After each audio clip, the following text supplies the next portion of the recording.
كنت أشوف كتاب لواحد اسمه ريك ستيف، هذا هو اللي مسوي يوروب فروم ذا باك دور، مسوي أدلة سياحية لأوروبا كلها. فشفت له كتاب كأنه يلخص تجربته في السفر وفي العالم. في مقدمة الكتاب كاتب يوروب is not that exotic، يعني شيء مبالغ فيه. يا رجل خليني أعطيك مثال بس ممكن يختصر عليه كثير من الكلام. روح ابحث في جوجل في باريس صور تور، يعني جولة المجاري باريس، أكرمكم الله، إنك تنزل فيها وتشوف كيف نظام المجاري في باريس وقصته وله تاريخ. يعني حتى نظام المجاري مخلينه وجهة سياحية، وهذا الشيء حقيقي وأبحث عنه. يعني أنت تحس إن السياحة كل فيها مبتذلة.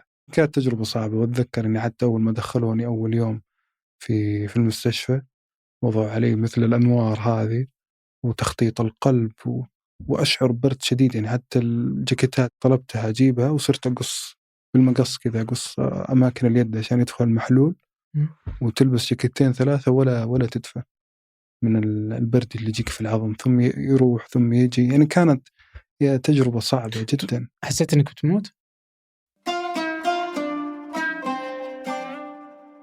أهلا، هذا فنجان من إذاعة 8، وأنا عبد الرحمن أبو مالح. ضيفي في هذه الحلقة الرحالة والصديق إبراهيم سرحان. الحديث في هذه الحلقة عن الترحال والسفر خارج المملكة والتجارب حول شتى بلدان العالم، والتجارب داخل السعودية والمناطق المختلفة. في هذه التجارب الحديث مع إبراهيم يعني حديث ماتع حقيقة. قبل أن نبدأ هذه الحلقة أود منكم تقييم البودكاست على أبل بودكاست أو أي من تطبيقات البودكاست اللي تستمعون إليها، ومشاركة الحلقة مع من تعتقد أنها تهمه. أما الآن لنبدأ.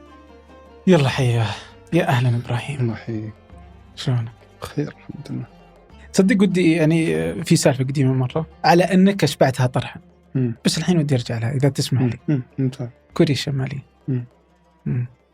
أنت رحت ل 2015 2016 5 سنين من تلك التجربة. في شيء تغير عليك من يعني فهمك لكوريا من ذاك الوقت إلى الآن؟ والله خليني أقول لك يعني ليش في البداية ذهبت. يعني ممكن هذا السؤال اللي يجيني أكثر شيء. أوكي.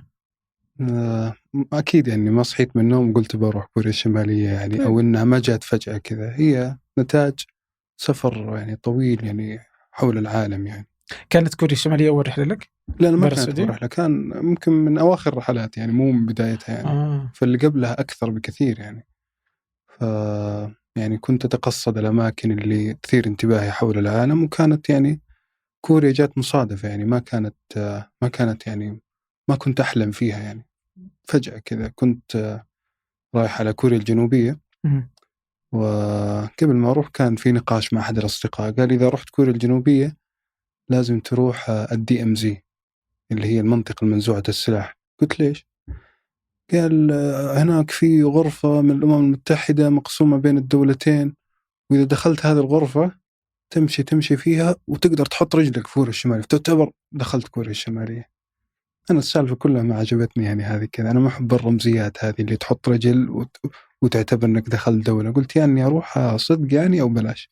وفعلا يعني رحت كوريا الجنوبية ولا رحت المنطقة المنزوعة السلاح هذيك. ما عجبتني الفكرة أني أحط رجلي وأعتبر نفسي دخلت المكان، يعني أني أدخل صدق يعني وأشوف وش فيه أو لا يعني. فيوم قال لي هذه الكلمة بديت أبحث، فلقيت أنه في بعض المكاتب في الصين متعاقدة مع الحكومة الكورية وأنها تودي لها سياح.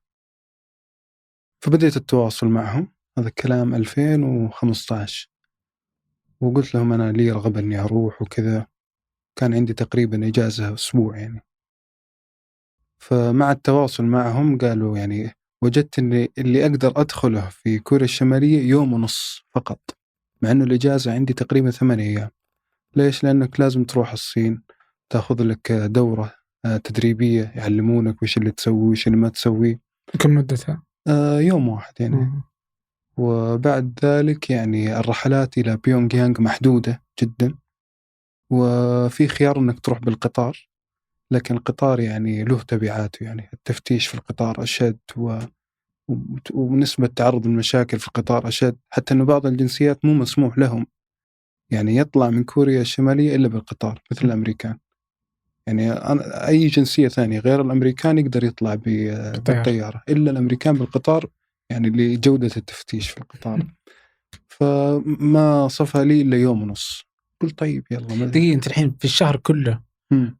مع اللخبطة ما بقول لك إلا يوم ونص، ولا الممنوع إنك تطول أكثر من يوم ونص في كوريا؟ أنا لأني إجازتي محدودة و8 أيام، ومع الترتيبات 8 وحضور أيام بس. الدورة وكذا وترتيب الرحلات يبقى لك يوم ونص. بعدين سألني عن جواز سفري، قلت له من السعودية، فقال لي لا، يعني هذا كان الأيام، كان أيام الكورونا القديمة أتذكرها. كورونا الشرق الأوسط. أيوة، قال إذا أنت من أي منطقة من الشرق الأوسط لازم تطلع 3 أسابيع خارج الشرق الأوسط ثم تدخل عندنا. وأنا إجازتي يعني كان كلها 8 أيام، فألغيت الرحلة، يعني ألغيت الفكرة، وبقي الإيميل موجود عندي. مرت سنة بعد سنة سويت يعني فورورد على نفس الإيميل وأرسلته لهم، قالوا الآن حياك الله يعني الشرط هذاك رفع، فأنت من الشرق الأوسط تقدر تدخل بطريقة مباشرة. وبدل ما كنت بجلس يوم ونص صارت الفترة 8 أيام. 8 أيام في كوريا الشمالية، هذا 2016. وتوجهت يعني إلى الصين. وطبعا يعني محاط بالقلق، لأني ما شفت أي تجربة قبلي، ما شفت أدخل إنترنت، ما شفت أي تجربة عربية، ما في محتوى عربي، ما في إلا محتوى قليل جدا. حتى التجارب الأجنبية يعني كانت يعني جدا قليلة، فهذا كان سبب القلق. حتى أذكر يوم جيت أخذ التأشيرة من السفارة الصينية في عندنا، فكان مطلوب إني أجيب تأشيرة متعدد الدخول، فما بقدر أقول لهم إني بروح كوريا الشمالية، فطلبت منهم متعدد الدخول، ما رفضوا. فاضطريت إني أسوي حجوزات إلى هونغ كونغ يعني، وتذاكر طيران واشتريها وأعطيهم إياها فقط عشان يعطوني متعدد الدخول يعني. لأنك لو رحت هناك ودخلت كوريا الشمالية وما عندك تأشيرة متعدد الدخول فأنت في الطريقة ورطة الوحيدة إنك حقيقية. تدخل كوريا الشمالية إنك تروح من خلال الصين. الصين إيه. وحيد. إيه لا، في مدينة في روسيا برضو، ميناء جوي في روسيا يدخل على الصين، أظن خيارات جدا محدودة يعني، لكن الأكثر شيوعا يعني من الصين. ولو قلت للصيني بروح كوريا الشمالية؟ أنا كنت محتاط يعني إني ما أقول هذا الشيء هنا، حتى ما يمنعوني من التأشيرة أو شيء، فقط يعني زيادة احتياط. يعني كان موضوع غريب بالنسبة لي يعني. فحصلت على التأشيرة يعني ورحت هناك وقضيت يعني 8 أيام. 8 أيام طبعا مثل ما ذكرت يعني ما كان فيها أي وسيلة تواصل يعني. بعدين وحنا هناك قالوا تعال نروح على DMZ اللي هي المنطقة المنزوعة السلاح. فيوم رحت هناك قلت باخذ جوالي ممكن يشبك على شبكة كوريا الجنوبية يعني. ورحت هناك، وطبعا مع الزحمة والجنود والدخول، تشوف الجنود الأمريكان معاك التهيت يعني.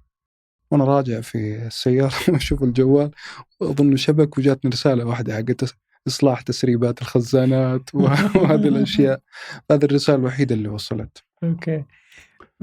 بس مسموح لك إنك تقعد فترة محددة، ولا لو بقيت شهرين في كوريا الشمالية عادي؟ لا، في برنامج غالبا. برنامج يكون محدود ومعروف أنت كل يوم وين تروح وين تجي كل شيء يعني. طيب الحين كوريا الشمالية يعني ما مدى أن كل شيء كان مجهز على أنكم تشوفونه بشكل، ولا أنه خلاص أنك شفت حياتهم الطبيعية في كوريا الشمالية زي ما الكوريين الشماليين عايشين؟ والله شوف، الكوريين الشماليين ممكن شفناه مع طبيعتهم خارج العاصمة بيونغ يانغ. يوم مشينا مسافات طويلة في القرى والأرياف، وهذيك المناطق كان غالبا يعني ممنوع تصويره. لكن بيونغ يانغ العاصمة كانت مثل يعني معرض كذا للأجانب إنهم يشوفوا. فكانت في كثير من الأشياء مرتبة، خاصة بعد ما رجعت وصرت أدخل على اليوتيوب أشوف تجارب أخرى، وبعدي أشوف تجارب ثانية تجي، فأشوف في أشياء كثير مكررة. وأنت ما تقدر تثبت هذا الشيء، لكن إحساسك يعني. أوكي. واللي رحتوا له تروحون بالسيارة عاد ولا بالقطار؟ وين انت يوم طلعت برا العاصمة؟ لا بالسيارة، كل بالسيارة. وش لكن السيارات اللي عندهم؟ والله سيارات قديمة، بس في نسبة كثير من الفولفو، وذكرت قصتها أنا إنهم أخذوها من السويد أظن، ولا دفعوا حسابها للحين. وهذا يفسر وجود سفير سويدي. لكن كنا نطلع بالسيارة، لكن الأسفلت كان فقط في العاصمة. المناطق الثانية كانت مثل كتل إسمنتية كذا، مرصوصة. فأتذكر أن أثرت علي يعني، حتى قعدت بعدها شهرين وأنا راجع رقبتي توجعني يعني من بصعوبة الطريق هناك يعني. لكن تغيرت يعني كوريا الشمالية بشكل كبير جدا. أنا قاعد أشوف التجارب وأتابع بعض الناس اللي راح، تغيرت بشكل كبير بعد ما دخلها رئيس أمريكي، وبعد ما وقعوا اتفاقية يعني وقف الحرب وإلى آخره. تغيرت كثير يعني مرة. تشوف مقاطع جديدة مؤخرا إيه، من شوف الناس تغيرت كثير. أشوف الناس يصوروا مقاطع، وفي قنوات ثانية بعضهم يصور قنوات رياضية، قناة غير كوريا الشمالية. الإعلانات اللي معادية لأمريكا في الشوارع كأنها يعني أزيلت. العروض العسكرية كان الصواريخ النووية أو الرؤوس النووية ما صارت تظهر فيها. وأنا ماني متابع والله بشكل يعني كبير يعني. وحتى يوم يجي خبر عن كوريا الشمالية وأنا عارف إني أستطيع التعليق عنه بمعلومة، كنت أمتنع يعني. ما ودي أظهر يعني كخبير عن كوريا الشمالية أو واحد ما عنده سالفة لكوريا الشمالية. كوريا الشمالية مجرد رحلة بالنسبة لي، وعندي أشياء يعني كثير غيرها يعني. فأنا ما أعول على هذه التجربة كثيرا. هي صح إنها تجربة جميلة، لكن ممكن لو إني ما زرتها ودخلها رئيس أمريكي ذحين كان أشوف إنها ما تسوى الزيارة. هي حلاوتها إنك تروح، هي لا زالت يعني ما تغيرت. وهذا اللي صار معي أيضا في كوبا يعني. سمعت عن بوادر مصالحة مع أمريكا أيام أوباما، كان عندي تذاكر إلى أفريقيا إلى مدغشقر. والله تركت التذاكر هذيك، حتى رجعتها بعد ما رجعت وأدور لي أقرب تذاكر ورحت على كوبا، فقط إني بدخلها قبل ما يدخلها يعني. وهي لا زالت يعني محتفظة بالشيء اللي يخليني أستحق الزيارة، أنها لا زالت في تحت النظام الاشتراكي الشيوعي. يوم زرتها كان لا زالت تحت حكم راؤول كاسترو يعني، ما تغيرت. أما الآن كوبا خلاص بدأت تدخلها سفن السياحة الأمريكية والكروزات وكذا. فالشيء اللي أنا كنت أبحث عنه يعني المرحلة التاريخية الحرجة فاتت يعني فيها. بس أنت لحقت عليها؟ إيه، لحقت عليها الحمد لله. وثقت رحلتك لكوبا؟ إيه، وثقتها توثيق بسيط يعني بالكاميرا، ما وثقتها بالفيديو يعني. كانت فقط يعني تجربة سياحية، بس ما كنت يعني حريص إني أوثقها بشكل كبير. وش القرار اللي يخليك توثق الدولة وما توثق دولة، أو رحلة وما توثق رحلة؟ والله أحيانا الندرة والحاجة للتوثيق يعني، وأحيانا الاستعداد النفسي، وأحيانا أختار إني أوثق فقط بالصور، أحيانا أوثق بالفيديو، أحيانا بهما جميعا. لكن ما في يعني شيء يحكم. إذا شفت شيء شدني جدا وثقته بكل ما أستطيع، وإذا شيء يعني مألوف وغير يعني عادي محتوى متوفر، ليش أوثق؟ خاصة كوبا يعني محتوى متوفر وكثير يعني زاروها. حتى كوبا يوم رحتها كنت يعني قلق من موضوع إني لازم أروح أقرب شيء، أروح على يعني أرخص تذاكر أروح على أمريكا. كنت نازل على فلوريدا ميامي، ومن فلوريدا رحت على بنما، من بنما دخلت كوبا ثم رجعت يعني. وكنت قلق إنه أشوف التأشيرة الكوبية ذاك الفترة.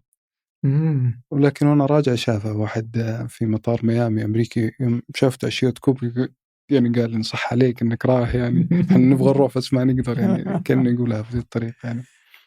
طيب بس القرار إذا ما هو من قبل تحدد يعني، ما أنت في السعودية تقول أنا هذه اللي بطلع منها فيديو بسوي عنها يعني تروح أنت بتكتشف؟ والله ترى مجهد التوثيق يعني، إذا بوثق كل شيء يعني مجهد نفسيا، خاصة إذا أنت حريص إنك تحيط بالموضوع. ترى يعني تكلفته النفسية عالية، ما ينتهي اليوم إلا وأنت مرهق يعني. إذا أنت بتوثقه بطريقة جيدة. وأنا ما أرضى إني أوثق يعني أي كلام كذا تصوير شوارع وكذا، يا إني أوثقه بالشيء اللي يشبع فضولي أو ما يحتاج توثيق يعني. وش التوثيق اللي يشبه فضولك؟ اللي يقدم لي اللي يفهمني يعني، يفهمني المظاهر اللي قاعد أشوفها، مو فقط يعني مظاهر السطحية. يفهمني سبب وجود بعض هذه الأشياء. ليش يعني مثلا كوبا مثلا فيها عملتين؟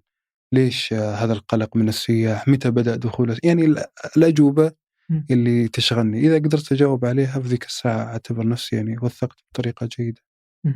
طيب وشلون تقرر أنت أصلا اختيار الدول والمدن الأماكن اللي تسافر لها؟ والله هذا ممكن هذا ممكن يعني أغرب شيء أسويه يعني، أفتح الخريطة كذا واختار يعني. وقد صارت معي كثير يعني. أوكي، تفتح خريطة وش تسوي؟ أعطيك مثلا مثال وأنت تضرب عليه أمثلة ثانية. طيب. كنت فاتح حول خليج غينيا وطالع في الدول الكاميرون نيجيريا يعني، بس والله فقط كذا بالجوجل يعني إيرث أطالع فيها وأشوف التضاريس. إذا عجبتني التضاريس بعد كذا أشوف إيش هي الدولة هذه وأروح أطلع تأشيراتها. فأنا ما يهمني أسماء الدول، يهمني يعني وجود تضاريس مميزة، وجود يعني ثقافة، وجود يعني شيء يعني يشدني فيه. أما التقسيمات السياسية فهذا آخر يعني ما أفكر فيه. وأنا هناك وأشوف طلع لي كذا جزيرة صغيرة في البحر مكتوب عليها ساو تومي أند برنسبي، وأنسخ الاسم ذا وأحطه في محرك البحث ويطلع لي يعني صور جميلة وأقرأ عنها. طلعت يعني دولة، عرفت؟ وأنا أشوف الدولة هذه الحين حتى أكثر خرائط العالم ترى ما تلقاها، ينسونها يعني. فبحثت عنها وكان وجدت يمكن كانت تكلف التذاكر يعني شيء فظيع يعني من الأسعار. كان ما في خيار تروحها إلا عن طريق البرتغال ثم غانا ثم ساو تومي، أو عن طريق أنغولا. وأنغولا ما تعطي تأشيرات أبدا ولا في لها تمثيل دبلوماسي عندنا. أظن لهم سفارة في مصر أو شيء زي كذا، لكن ما يعطون تأشيرات للسياح. فكان يعني حطيتها في بالي. وبعد سنة ونص جاءت أزمة إيبولا. يوم جاءت أزمة إيبولا صار الناس يعني يلغوا حجوزاتهم عن أفريقيا، وصار في متسع في خطوط الطيران والرحلات. وأنا كنت أصلا حاجز على جزيرة ثانية سموها جزر الآزور. فلما وصلت البرتغال يعني وكان بحثت يعني عن هذه الدولة ولقيت لهم يعني ممثل قنصلية أو سفارة، فرحت لهم وأخذت تأشيرة. حتى قالوا لي تأخذ يومين تأخذ 3 أيام، قلت الآن نبغاها الآن ولا ماني برايح يعني، أنا أحتاجها الآن التأشيرة. وعلى طول رحت اشتريت التذكرة. ف ما خفت من إيبولا؟ لا، إيبولا كان في غرب أفريقيا، سيراليون وهذيك المناطق. ودائما احنا ننظر ترى إلى أفريقيا كأنها أفريقيا، فهمت؟ زي الأوروب كذا، زي ميدل إيست يعني. أفريقيا قارة كبيرة من أكبر القارات. فإذا وجد مرض في دولة يعني سمراء، لا يعني إن كل الدول السمراء يعني مهددة بإيبولا. يعني أتذكر فترة إيبولا كان الناس تخاف تروح كينيا، مع أنها يعني بعيدة كل البعد عن إيبولا، بعيدة بينهم يعني. وما يخاف يروح المغرب مثلا أو تونس، مع أنه تونس والجزائر أقرب ترى جغرافيا للمناطق اللي فيها إيبولا. فهي فقط يعني مشكلة تصورات. فخلاص حجزت تذاكر. كانت من على الطيران البرتغالي إلى غانا ثم إلى جزيرة ساو تومي. وما في أصلا جهة إلا 2-3 رحلات في الأسبوع الوقت اللي أروحه. وما وجدت يعني معلومات عنها. حتى يعني أخذت احتياطي من النقد، ما كان في صرافات هناك، كان في تعامل بالفيزا، ما كان في تعامل بذي الأشياء. وما كنت أعرف عنها شيء كثير، فقط وجدت إنه فيها سكن واحد هناك وحجزت فيه. فيوم وصلت المطار كنت حريص إنه ما حد يعني دائما الدول الأفريقية وكذا أنت تطلع ناحية الأمان يبغى لك تصير تكون حريص عليها. فكنت أسأل اللي يختم الجواز أقول له كم سعر سيارات الأجرة، وين توصل، بس بفتح معه موضوع نقاش. وأنا أصلا قبلها قاعد أحاول أفتح موضوع نقاش مع أي أحد رايح هذيك الدولة يعني. وأنا راكب في الطيارة أتذكر ليلة رأس السنة كنت أحاول أتكلم مع الركاب، ما في حد يعني، ما قدرت أتواصل مع أحد. فأنا بس إني بصير لي معرفة في ذيك الدولة قبل ما أروحها. فلما نزلت هناك قلت له كيف يعني الوصول إلى هذا المكان؟ قال لي فيه تلقى باص برا. لقيت إنه هذا يعني السكن أو الفندق عنده باص يوفر، أصلا ما في إلا رحلتين في الأسبوع، فهو يرسل لك الباص هذا ويعرف إنه اللي جايين في الطيارة إذا كانوا أجانب ما لهم إلا السكن هذا يعني، ولا فيها تكاسي ولا شيء. فركبت فيها ورحت على السكن. قبل ما أوصل السكن وعند المدخل أشوف كل الناس ماسكين جوالاتهم، واللي معاه لابتوب صغير كذا واقفين قدام الفندق يعني بشكل غريب كذا. الناس كأنهم ينتظرون تخليص معاملات أو شيء. بعد سألت قالوا يمكن المكان الوحيد اللي كان فيه إنترنت اللي هو هذا الفندق. فهذول كلهم جايين يعني يدوروا الشبكة حقته أو شيء. وكتبت عنها يعني تقرير ونشرت، وكانت يعني من أجمل الزيارات ومصادفة غريبة يعني. ثم يعني تعرفت هناك إنه فيها مسجد وبعد كذا عرفت إنه شوف اللي الدولة هذه اللي ما أقول لك ما لقيت عنها معلومات، ما فيها يعني تمثيل دبلوماسي إلا في دول قليلة، عملتهم ما تستعمل إلا عندهم، ما عندهم بطايق صراف. لقيت معالي الشيخ محمد العبودي مؤلف كتاب عنهم يعني وعن دولة ثانية، وذكر يعني قصته إنه راح ويعني ساهم ووصل لهم يعني دعم لبناء يعني مركز أو كذا.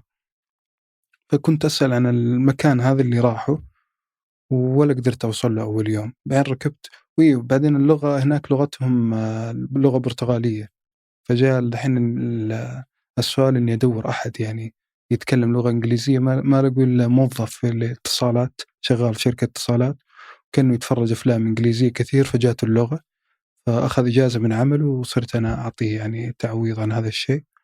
فكنت أقول له أنا أبغى أروح في مكان كذا أذكر له، قال لي في يعني وصف لي تشيرش يعني للمسلمين يعني، بس قال لي ما يشتغلون إلا يوم الأحد. قلت ما عليك أنت وديني وأنا أروح لهم. ودخلني والقى مسجد يعني صغير، وفجأة جاء وقت الأذان وطلع واحد يأذن، يمكن صلينا 3. فمع الحديث معاهم حسبوني ليبي يعني في البداية، لأنه ليبيا يعني فاتحة سفارات في كل مكان في أفريقيا، يمكن معمر قذافي عشان ملك ملوك أفريقيا يعني حتى الدول اللي ما في أي مصلحة دبلوماسية أو سياسية تلقى فاتح سفارة. هم أول ما شافوا واحد يعني غريب قالوا هذا من ليبيا. بعد ما الحديث معاهم يعني ذكرت لهم إني من السعودية، قالوا إيه إحنا جانا قبل 17 سنة واحد من السعودية، وهو يقصدهم معالي الشيخ محمد العبودي، وإنه ساهم ويعني يذكرون كيف حرصوا يعني عليهم وأسئلته عن المكان ووصوله أصلا المكان قصة. يعني أنا يعني جاي بعد 17 سنة بالصعوبة كيف هذيك الأيام يعني. ووجدت يعني المكان اللي ذكره وصورتهم وزرته في الرياض ووريته الصور. ما شاء الله عليه يعني متذكرهم، يعني كان يذكرهم يقول يعني فلان كأنه كبر في السن وهي 17 سنة. حتى صور المكان يقول ما شافها من زيارته 17 سنة إلا يوم صورتها ووريته إياها. ومع الحديث تعرفت على إمام المسجد هناك، جات ضيوف خادم الحرمين الشريفين وجاء معهم يعني في مكة. فرحت قابلته كلمني ورحت قابلته في الحج. فيذكر لي يقول لي يضحك يعني يقول جاي يطلع شريحة جوال ولقى دولته غير مدرجة يعني في النظام حق موبايلي والاتصالات. يقول ما قدرت تطلع شريحة اتصالات، هم لازم يحط اسم الدولة، فالدولة كانت غير مدرجة في النظام يعني. وصورت يعني مع صورة وأظن ذكرتها بعض الصور في الحد الوحيد. كيف شرح العبودي آنذاك تتذكر؟ كيف وصل إلى الدولة ذيك؟ والله ذكر أنه ركب على الطيارة صغيرة وذكر تفاصيل كثيرة. كيف اكتشفها؟ لا تسأل يا شيخ أسأل إيش اللي ما اكتشفها ما شاء الله يعني. لا إذا أنت اكتشفتها بجوجل إيرث بالغلط هو شلون؟ ما شاء الله ما هذا السؤال اللي يجعل يعني سيرة الشيخ يعني غريبة وعظيمة يعني. وأنا ممكن يعني يعني زي اللي أتأسف وأتألم لما أشوف واحد مهتم بالرحلات ولا يعرف رمز وطني والله. ولولا يعني كما يقال يعني مع فارق التشبيه زامر الحي لا يطرب. لكن أنا ترى مطلع على اللي دخلوا في هذا المجال ودرست مثلا ابن بطوطة وغيره يعني من رحال المسلمين. الشيخ العبودي ترى لو درس تراث ووثق والله لا يقل عظمة يعني عن الأسماء السابقة يعني. وأنا أدعو يعني إذا أحد مهتم بالسفر الرحلات وسافر وله معرفة في هذا المجال يقرأ كتبه ويقيم يعني. لا ولا ينظر إليه يعني فقط إنه مثلا في عباءة إنه شيخ أو ممكن يعني مهتم بالعلم الشرعي وكذا. صح الشيخ شيخ جليل ومهتم بالعلم الشرعي، لكن غير كذا أديب وفنان وينقل الصورة بكل عفوية ويستطيع يعني الكلام عن أشياء أنا ما أستطيع. أنا لا عندي لا صبغة شرعية ولا أتحرج من شيء، أنا شاب مستقل، لكن بعض الأشياء خاف أذكرها يساء فهمي. لكن هو صريح، هو مرآة للواقع وينقل الأشياء يعني دون الحكم عليها يعني. كنت في بوليفيا في منطقة يعني عاصمة الأمازون في بوليفيا، جنوب بوليفيا، حتى منطقة غير سياحية ولا شيء وفيها مسجد هناك. فذكرته وسألت اللي موجود هناك، قال لي هذا جاء وأنا صغير، جاء لأبوي يقول، واحد يعني كأنه شامي مهاجر إلى بوليفيا، فيقول الرجل هذاك غريب، يعني يقول هذاك لا يريد أن يرتاح، يعني إحنا نبغى ناخذه أماكن سياحية، نبغى ناخذ حديقة، يقول هو لا يريد أن يرتاح، يريد أن يذهب إلى كل مكان ويسأل تحت الأسئلة، يقول حتى الأسفلت يريد أن يعرف ما تحت الأسفلت يعني. ونفع صراحة يعني كتبه تراث قيم جدا يعني، وموجودة متوفرة يعني، وأنصح صراحة يعني إنه يدرس تراثه بطريقة يعني تستحق. هذه الفترة الجميلة اللي ما كنت تشعر مين أنت. يعني أنت طفل تروح على المدرسة مع زملائك، تدرس، تحل الوظائف. احنا عشنا عمرنا طبعا في البيت تقول انه انت فلسطيني، بعد شوي اردني، بعدين فلسطيني، بعدين اردني. تطلع لها على المدرسة ما في فلسطيني ولا اردني، كلنا كويتية، كلنا كويت.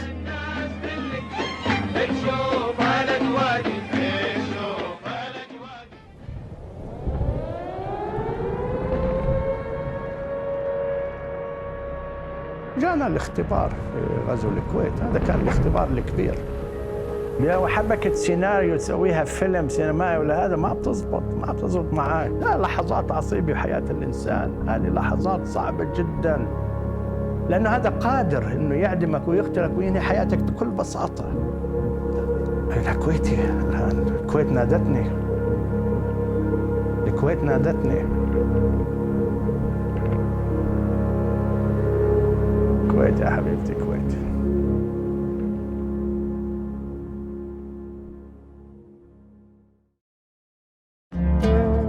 كم عدد تقريبا الدول اللي رحت لها؟ ما ابغى العدد، بس كذا ابغى اعرف معدل. إيه، أنا أقول لك الحين ليش أنا ما أحب إني أعدها ولا عديتها ولا قد يعني عديتها. أصلا يعني عندي مشكلة مع فكرة إنه حلم زيارة كل دول العالم وكذا، هذه الأشياء كلها ما تعجبني يعني. ليه؟ أنا أعطيك مثال يا أخي. أنت افترض إنه جاء واحد يعني من دولة أجنبية وجاء راح الدمام يعني وحضر اجتماع في سابق ولا في أي من الشركات ورجع بلده وقال لك أنا زرت السعودية. هل زارها فعلا؟ وزارها يعني كدخول سياسي زارها، لكن فعلا صعب يعني يا أخي، صعب إني أقول إني زرت هذه الدولة. أنا صرت ما أتجرأ يعني. في البداية كنت يعني أقول هذا الشيء، بس مع زيادة المعرفة والسفر صعب يا أخي، صعب إنك تعد الدول اللي زرتها.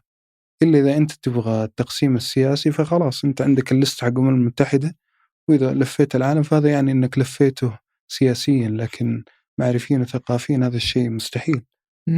وكثير يعني حتى شوف الأجانب هذول بعضهم التقيت فيهم، بعض المشاهير الأجانب اللي لهم كتب وبرامج وكذا. أذكر له بعض الدول، ما زرت الدولة الفلانية، يقول لي زرتها. قلت كيف زرتها وين رحت؟ قال لا أنا كنت في الدولة اللي جنبها ودخلت فيها كذا في الظهر ورجعت.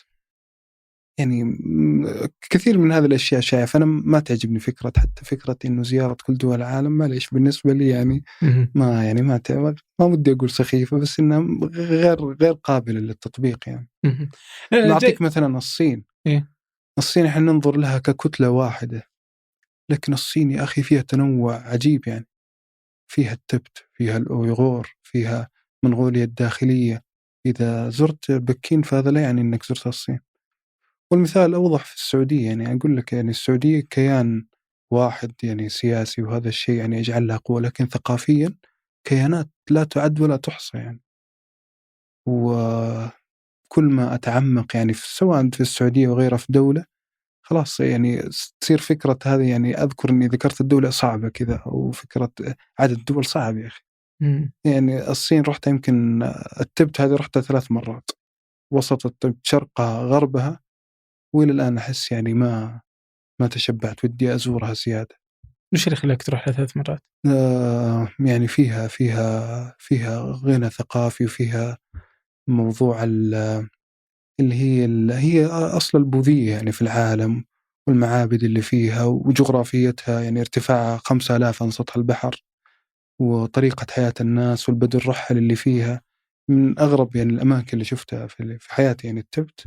ممكن لو سألتني أفضل تجربة دولة زرتها في العالم، ربما التبت وتأتي بعدها بوليفيا، لكن التبت يعني هي أعمق تجربة بالنسبة لي، حتى ربما من أصعب التجارب، لأني طلعت لها بالطريق البري من النيبال. يعني رحت النيبال واضطرينا نقطع جبال الهيمالايا كلها بالسيارة، وطبعا تخيل صعوبة الطريق، يعني في أفقر دول العالم النيبال، وأن تطلع أعلى جبال في العالم.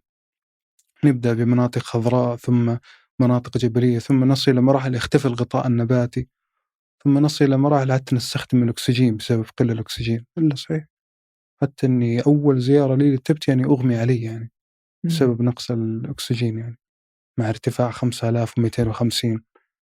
لكن المرات اللي بعدها كنت أخذ احتياطات يعني، وأخذ معي، شفت اللي الناس يقولون يعني مجازيا كذا يمزح، يقول حتى الهواء يبيعون هناك، حتى الهواء يبيعون، يعني تأخذ أكسجين ب10 ريال وتحطه، يعني إذا حسيت بدوخة أو شيء إنه يزودك بالأكسجين.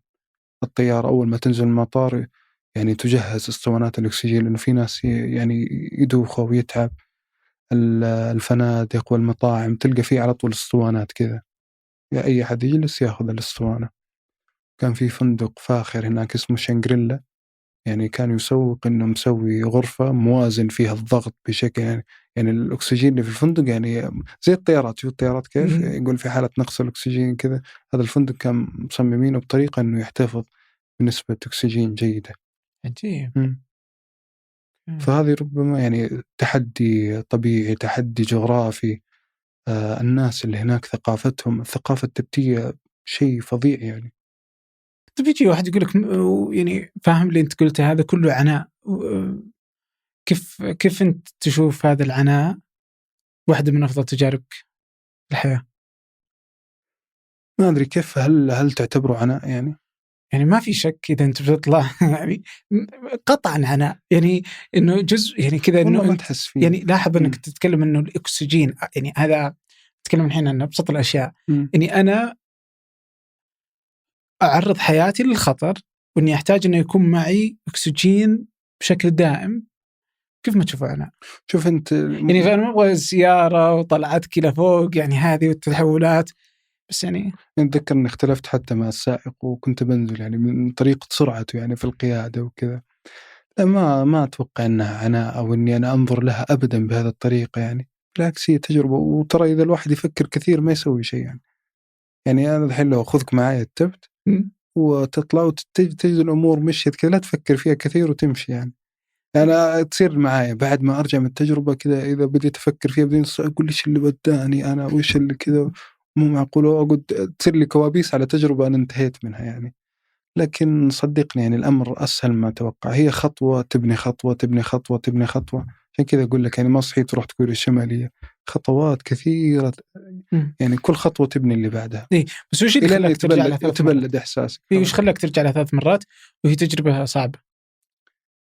أول مرة زرت وسطها، وكان يعني فيها يعني ثقافة من نوع معينة. بعدين زرت شرقها، زرت شنغريلا، شفت هذه حتى المسمى عليها سلسلة فنادق عالمية شنغريلا. وآخر شيء زرت غربها، وكان غربها هو الأصعب يعني إنه أكثر ارتفاعا يعني.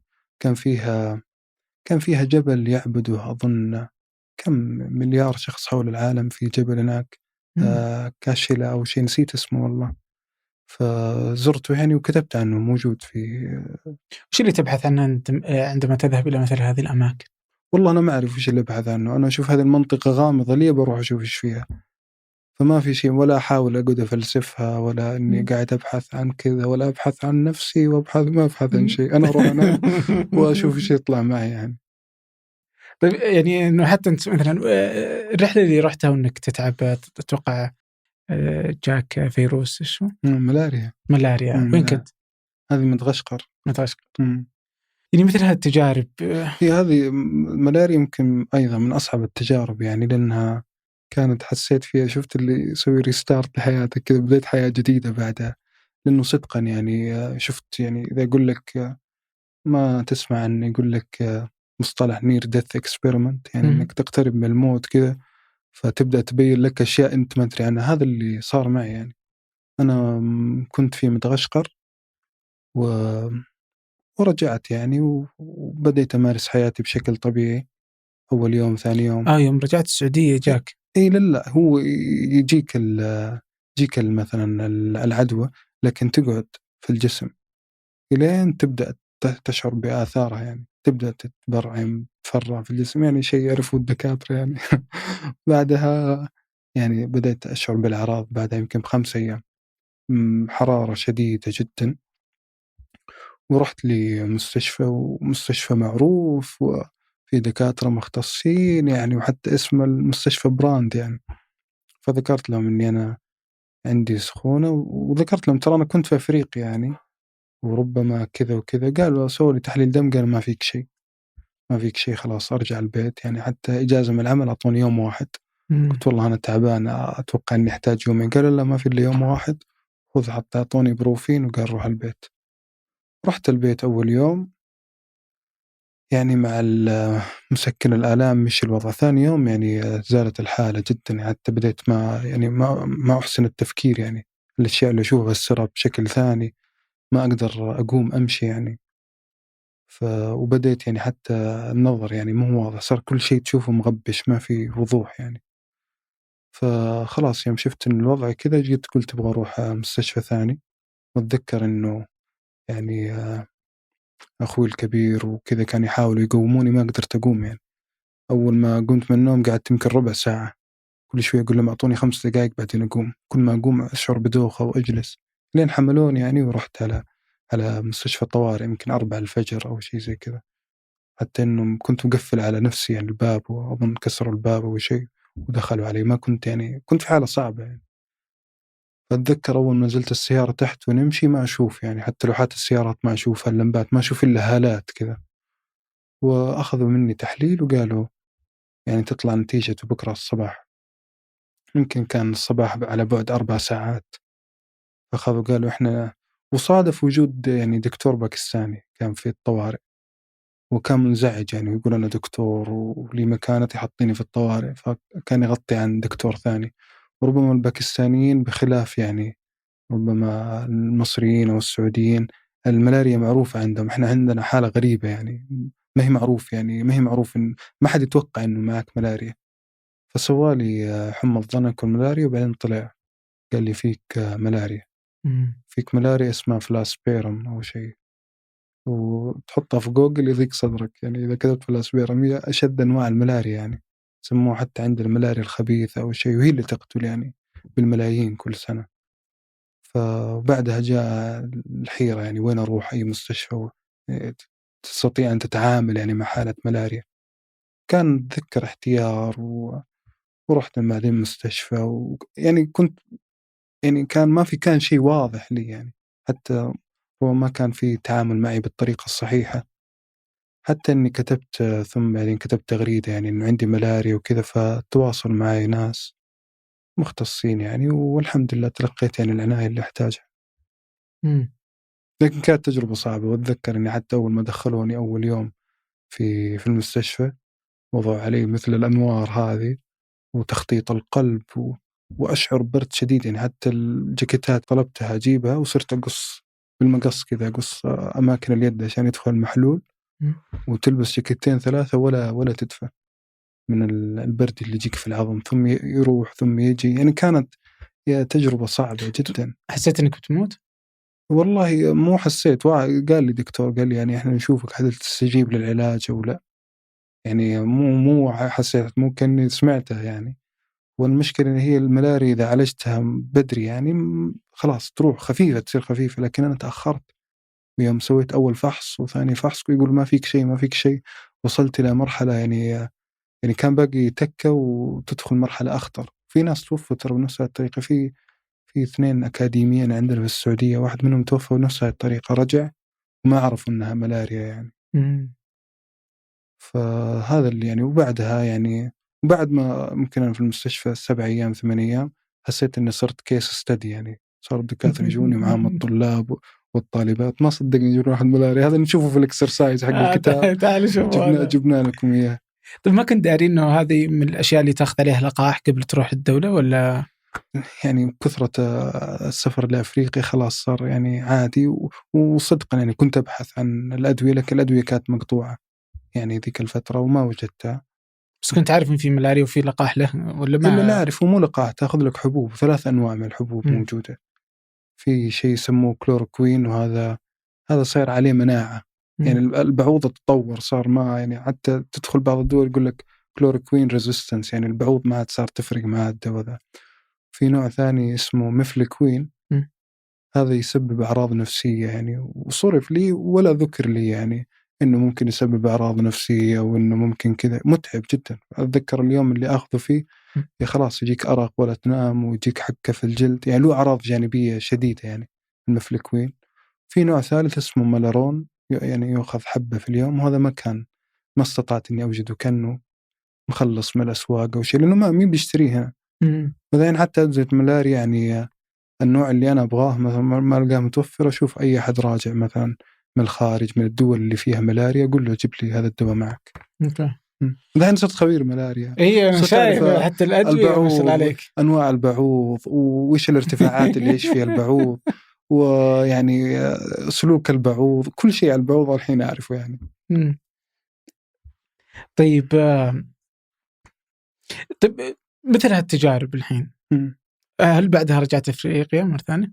رجعت نيجيريا بعدها. وأتذكر إني قابلت ممكن مرة كنت في مناسبة وقابلت السفير النيجيري، قال لي did you get the certificate، يعني أخذت الشهادة؟ قلت له أي شهادة؟ قال ملاريا يعني أي أحد لازم ياخذ يعني ياخذ الملاريا وياخذها يعني كأنها في السي في يحطها. بعدها قعدت يمكن فترة طويلة يعني متأزم من أفريقيا. إيه يعني ما خفت خلاص أنا يعني هذه التجربة اللي كنت أنت يعني على وشك إنك تفقد حياتك، وش اللي يخليني كذا؟ قعدت فترة بعدها ما أروح أفريقيا. كم قعدت؟ يمكن 1.5 سنتين، مع إن أفريقيا من أحب القارات إلي يعني، لكن خفت إنه يطول الموضوع يتحول عقدة، وهذا ما لا أريده يعني. فرحت على نيجيريا، وطبعا رحت باستعدادات بأدوية وأكمام طويلة، وصرت أفهم حتى في البخاخات. شفت هذا طارد البعوض، وجدت إنه كل اللي في أسواقنا ترى ما يطرد البعوض يعني بشكل جيد، يعني يحميك من الملاريا. في مادة فعالة موجودة فيها لكنها مضرة بالجلد، فغير مصرحة ببعض الدول، ما تلقاها إلا في الدول الفقيرة واللي اشتراطاتها أقل يعني. فرحت على نيجيريا وأتذكر يعني على غير العادة دورت أفضل فندق، يعني كنت في الشمال في كانو، ودخلت أفضل مكان يعني حتى إني أسكن فيه على غير العادة يعني. أول ما دخلت وشفت كذا طالع في السرير كذا، طبعا أفضل طالع في السرير لقي بعوضة، يعني كان واحد كانت في الجدار ضربها كذا ما دمه. شوف المنظر هذاك يعني ويضيق صدري يعني. رجع الشريط على طول. إيه رجع الشريط ورجعت الآلام، وبديت أفتح الحجوزات وأقول أبغى أدور لأي حجز وأطلع من هنا. تبغى تطلع برا نيجيريا كلها؟ أبغى أطلع برا نيجيريا كلها يا شيخ. لو دورت حتى ترانزيت في الولايات المتحدة يعني أروح الدولة الثانية وارجع ما لقيت، لأنه كان فترة حج، كانت كثير من الرحلات مشغولة وكذا، والدخول إلى السعودية يعني كان فترة حج يعني، فكانت الرحلات صعبة. لكن خلاص بعد هذيك الليلة تجاوزت المرحلة، وهي فقط أنا كنت حريص إنها ما تحول لعقدة. يا أخي الإنسان ترى ضعيف يعني، محتاج إنك تتعامل مع نفسك يعني، حتى إنه هذه الأمور ما تصير عقد لك، وإنك تقدر تستمر يعني على رحلاتك. أنا برجع لسؤالي، يمكن تسألك عن الدول والرحلات اللي رحت لها. يعني يبدو لي إنها أكثر من 30، طيب صح؟ إيه أكثر كثير يعني. أنت الحين هذا العدد، هل رحت أنت الحين إلى أمريكا أو أوروبا؟ أمريكا يمكن 3 مرات يعني، كلها أحسن كلها ترانزيت. ما تحسب. يوم واحد كذا نزلت في واشنطن، كان في 5 ساعات 6 ساعات، فقلت أبغى أشوف البيت الأبيض يعني، فطلعت كذا بتاكسي ورحت شفته، وبس يعني اللفة هذيك البسيطة هذيك أمريكا. أوروبا لا، أنا عندي يعني ما أحس إنها مثيرة يعني، بالعكس عندي تحفظات يعني كثيرة على السياحة الأوروبية، أحسها مبتذلة ومسوق لها بزيادة يعني. ليه؟ ممكن اللي عجبني من المناطق الأوروبية اللي الدول الاسكندنافية، فنلندا وهذه الأشياء صح فيها تجربة، لكن أوروبا ما يعني أبدا ما أشوف فيها شيء يعني. ليه تحفظ أنت يعني؟ قاعد يعني الحين وصلتني في عند عش الدبابير، يعني كل ما تكلمت هذا الموضوع ويجيك ناس يتكلم عن باريس كأنها ديرته يعني. لا بس اني ما افهم نقطتك. بعد انت يعني حاد في رايك تجاه السياحه لباريس ولا؟ إيه ربما إني حاد في هذا المجال. فمنطقي يعني ان الناس يكون عندها راي مضاد يعني. والله شوف، تعطيني بس معليش لا أقدر أوقف، بس بروح دورة المياه لأنه موضوع أبشر. حساس وبرجع له. يلا ابشر. مع السكر أنا معليش بريد سكر. لا أبد. بسم الله. طب على قلق الحين هذا على وجود شو اسمه السكر، ما يقلق برضو يخليك تكون أكثر حرصا على رحلاتك؟ والله ما أدري. صح؟ ممكن صح، ممكن يعني أنت الحين كذا دائما مثلا تحتاج إنك، فما بالك إذا صار عندك سكر صح. تروح مكان ما فيه أكسجين، صح. والله يحس إنك ما ما أنت بصاحي. زي ما يقولون خبل. هذه مسجلة، إيه. ما في تصير ترند أنت. عادي. طيب اوكي. اوروبا يعني انطباع شخصي، حتى اني كنت اشوف كتاب لواحد اسمه ريك ستيف، هذا هو اللي مسوي يوروب فروم ذا باك دور، مسوي أدلة سياحية لأوروبا كلها. فشفت له كتاب كأنه يلخص تجربته في السفر في العالم. مقدم الكتاب كاتب يوروب is not that exotic، يعني ليست بتلك الإثارة. يعني هذا بالنسبة لواحد مسوي كل أدلة السياحة حقتها، لكن فيه تسويق مبالغ فيه للوجهات الأوروبية، صاير يعني نوع من البرستيج ترى أنك تروح في أوروبا وتصور بدون أي تجربة سياحية حقيقية.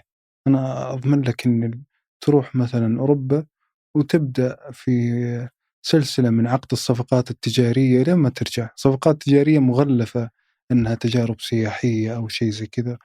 وصراحة يعني يوم أشوف يعني ما بقول لك إني حتى إلى درجة أحيانا أتقزز يعني من بعض يعني طريقة السياحة عندهم، إلى درجة فيه يعني كل شيء سوقوه بشكل مبالغ فيه. ما ترى أوروبا ما عندها ذاك فيه موجود إرث تاريخي، أنا ما بهضمهم، لكن شيء بسيط ترى بالنسبة لبقية العالم. ترى اللي أوروبا ولا شيء، كم تمثل من يعني مساحة الكرة الأرضية، كم يعني 2% أو شيء زي كذا، كل التركيز عليه.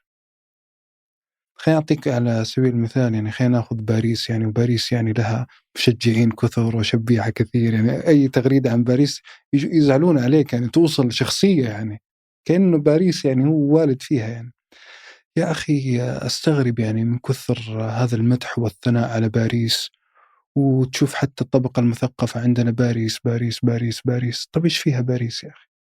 ويعني ما بقول لك شيء، فيها أشياء وفيها إرث ثقافي كذا، بس شيء مبالغ فيه. خلينا ناخذ مثال الحين برج إيفل مثلا.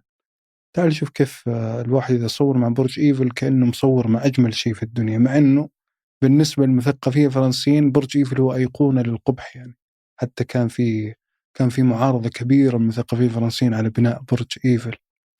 وكنت أقرأ قصة مثقف فرنسي كان يحرص إنه يأخذ فطوره يعني في الدور الثاني، يروح كل يوم يروح إيفل الدور الثاني ويفطر هناك. فلما يعني سألوه يعني ليش أنت يعني قاعد تحارب برج إيفل وضد يعني إقامته وضد يعني وجوده، قال لأنه هذا المكان الوحيد اللي أستمتع فيه الفطور بدون ما أرى هذا الشيء القبيح. يعني صح إنه يعني كان تعبير عن قوة عسكرية، كان تعبير كذا، بس المبالغة فيه وتشوف الطوابير والناس اللي تصف آخر شيء. يعني كم برج زي برج الجوال، يعني أنا ما ودي أقلل من قيمة التاريخية، لكن شيء مبالغ فيه. شوف الناس إذا صور خلاص عنده على إنه يكون الجمال.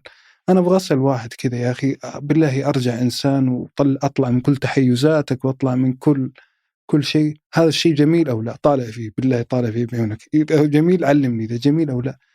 بس الحين ما تقدر تقول أنت مو جميل، أنت جميل لا.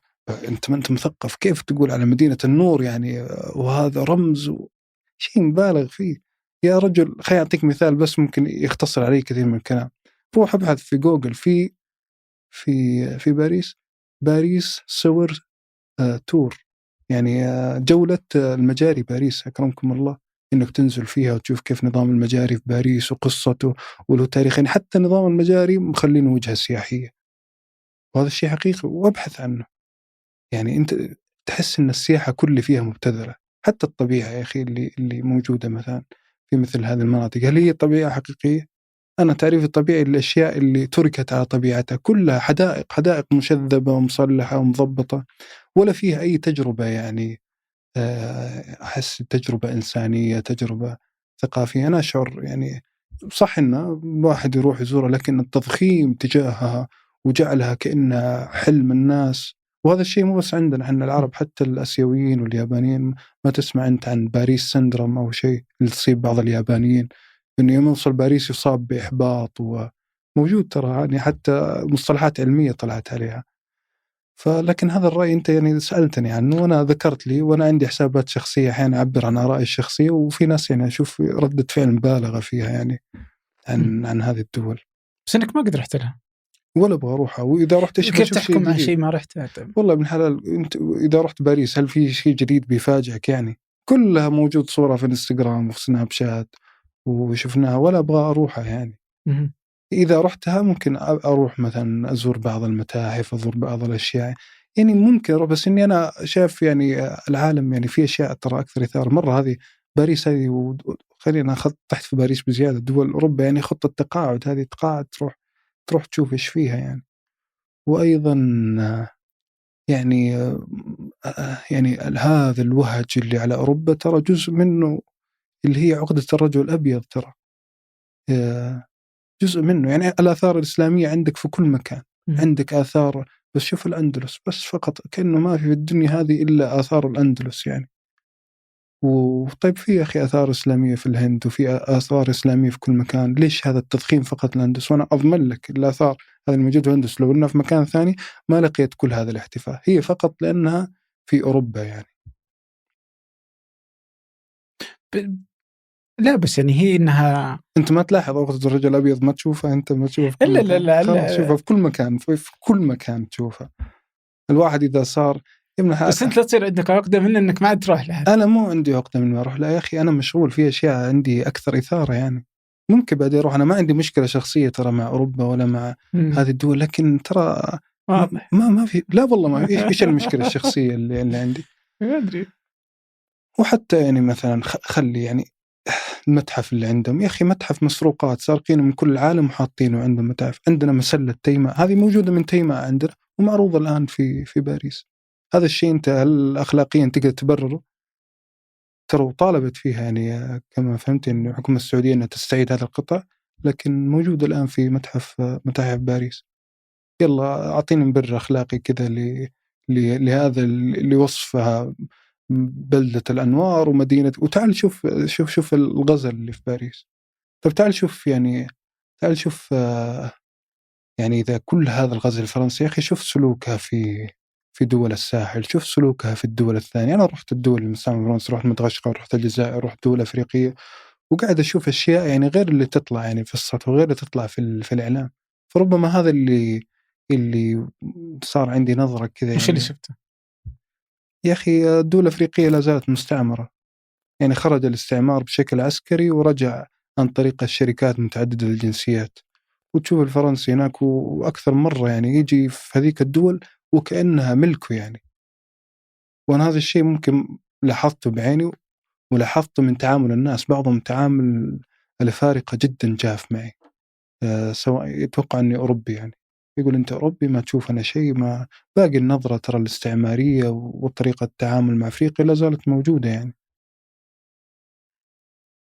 أنا اللي ما فهمت يعني سر هذا التعظيم لأوروبا وللرجل الأبيض وهذه الأشياء يا أخي بزيادة. الواحد إذا صار عنده صديق أوروبي امتحنا فيه في الشبكات الاجتماعية، صديق أوروبي، طيب إذا كان من جنسية ثانية هل تحتوي فيه؟ وقبل فترة يعني حتى شفت يعني خبر استفزني وعلقت عليه في تويتر، من رئيس قسم إحدى الجامعات عندنا في السعودية مستقبل سائحين كنديين فقط لأنهم سائحين كنديين. طب أنت رئيس قسم، أنت لك صفة اعتبارية، صفة أكاديمية، يا أخي يستقبل ناس لهم نفس الصفة الاعتبارية ونفس الصفة الأكاديمية فقط لأنه كندي. شوف الكندي حتى جالس حاط رجل على رجل، لو محترم الوضع ولا شيء يعني. هذا الاحتفاء فقط بقطع عشان إنه كندي.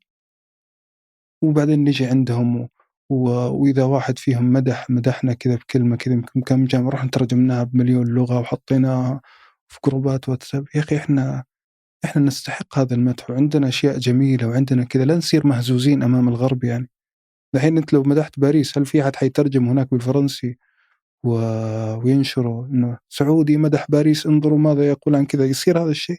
ما يصير.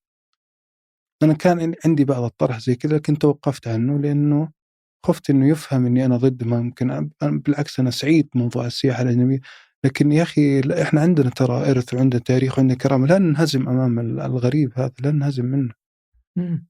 يعني ولو إنه كان حتى سائح مو بأبيض ممكن ما يكون نفس لو كان حتى والله أنت عارف هذا الشيء ما أحتاج أقوله يعني. إيه أكيد هذا الشيء، فقط عندنا إحنا الأوروبي هذا شيء فظيع يعني. وهم بدأوا يلاحظوا هذا الشيء. أقرب بعض تعليقات اليوتيوب كان في سائح أوروبي جاء قالت هم إذا جاهم واحد أوروبي وأشقر وكذا يحسبونه ملاك يعني أو يحسبونه شيء. إحنا الثقافة يعني كريمة ونستحق هذا المدح ونتعامل معه يعني المفروض بعقلانية. ما يطير يا أخي وحتى الأوروبي يعني شفت واحد مثلا محتفل حاط مسوي تغريدة مدبجة تدبيج يعني، واحد مرسل له أجنبي خويه رياض is very fantastic and nice. طيب يعني لهذه الدرجة عشانها جات من أوروبي ذا كلام بسيط نحتفي به كل هذا الاحتفاء؟ يا أخي إحنا واثقين من الأشياء اللي موجودة عندنا. أنا ما أتكلم عن سياحة ولا أنا أتكلم عن نفس العام يعني في التخاطب مع الآخر مع أوروبا. ليش الناس معجبة بممكن خطابات عادل الجبير وتشوفها يا أخي يتكلم؟ إحنا يعني تحس الروح هذا اللي نبحث عنها المفروض إن نتخاطب فيه. إحنا عندنا إرث، وإذا أحد مدحنا فإحنا نستحق المدح وعندنا أشياء جميلة، ما نصير مهزوزين أمام الغريب. فقط هذا الشيء اللي أنا كان لافت انتباهي يعني.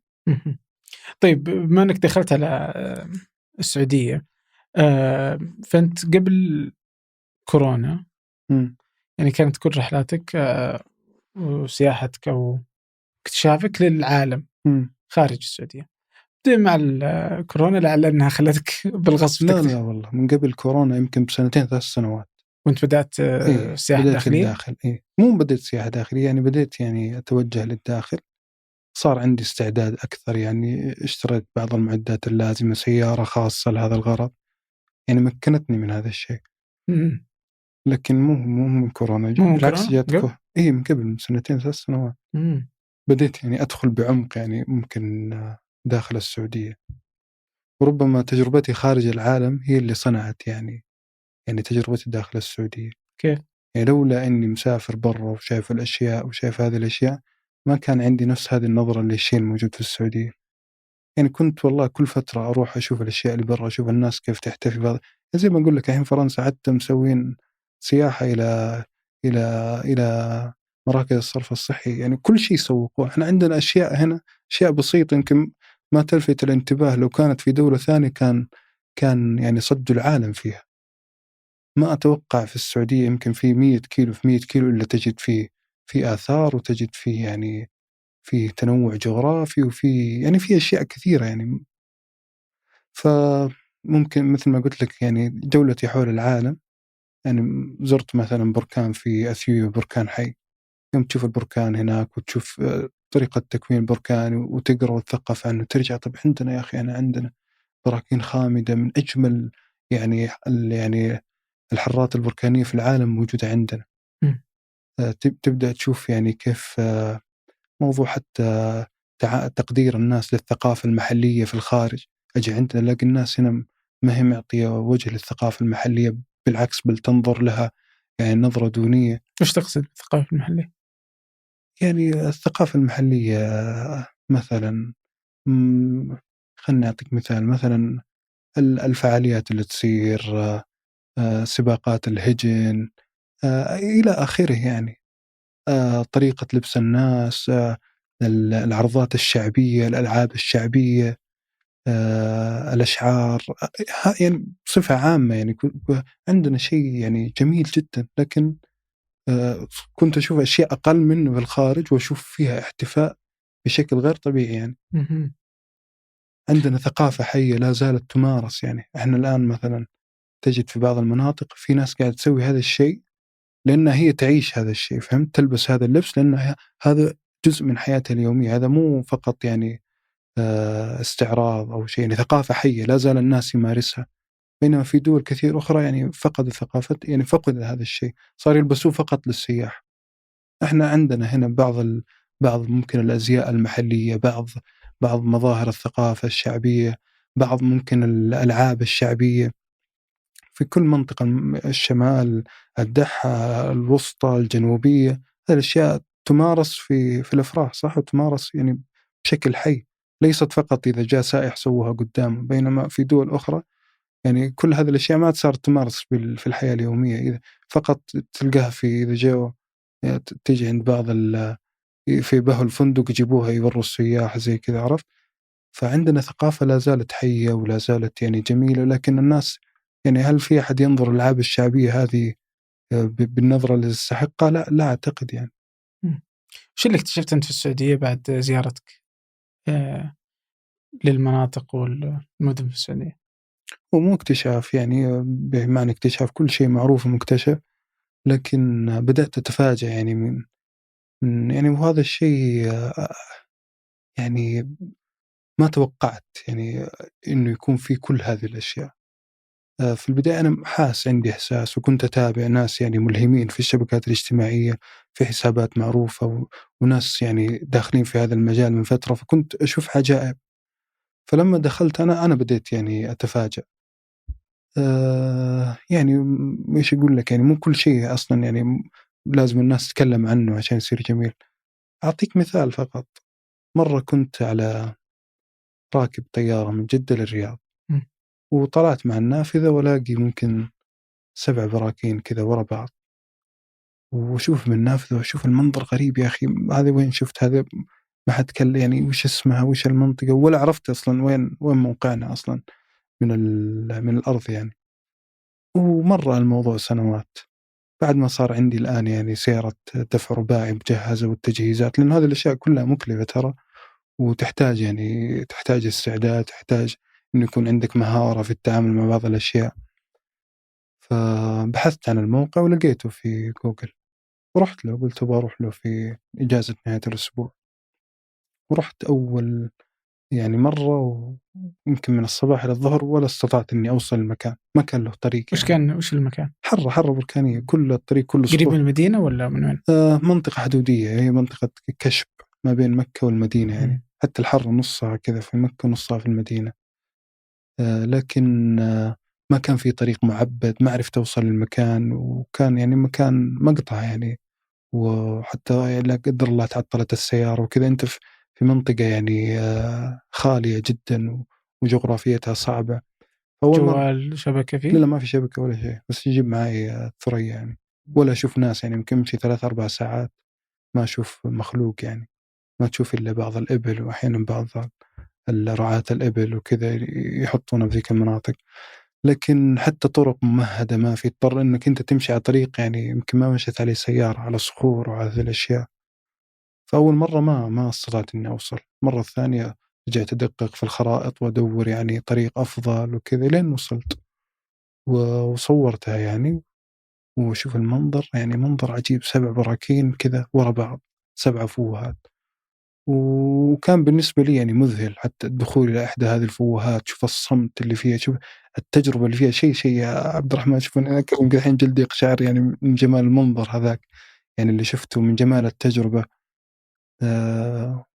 يعني تخيل تروح هناك أنت تعرف إنه ما تحس إنه في إنسان حولك ولا في أي مخلوق يعني. تدخل جوة فوهة، صورت نفسي كأني نقطة كذا صغيرة داخل هذه الفوهة، ثم صورت لها صورة ورجعت ونشرتها. لكن ما توقعت إنه يصير عليها يعني إنها تحظى بقبول، لأني أنا أشوف أكثر شيء ممكن الذوق العام إذا ما هو أخضر كذا، ما في شلالات أنهار كذا زي أوروبا، ما يعجب الناس يعني. أتصور ترى الإنسان يرتاح للشلالات يعني طبيعة الإنسان ولا لا خضار مو ولا طبيعة الإنسان يرتاح للطبيعة.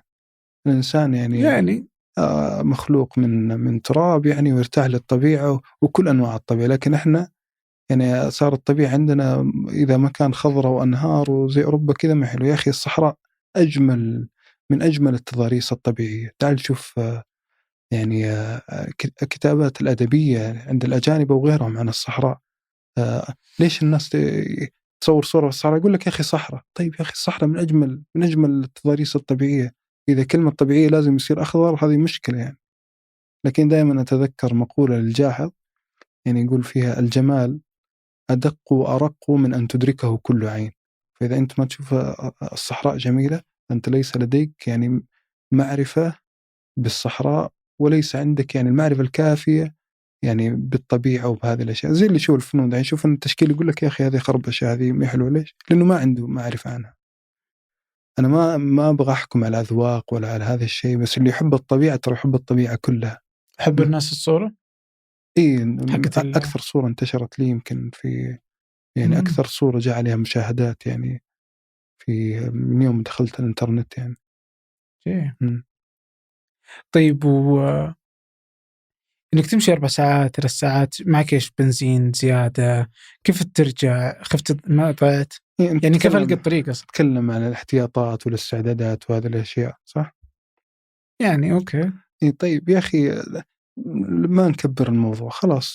ممكن ينقطع عليك البنزين خذ معك بنزين، ممكن ينقطع معك المويه خذ معك مويه، ممكن تحتاج اتصال فضائي خذ معك جوال ثريا، ممكن فقع عليك كفر جيب كفر زيادة، ممكن تضطر انك تنام هناك جيب معك فرش للنوم.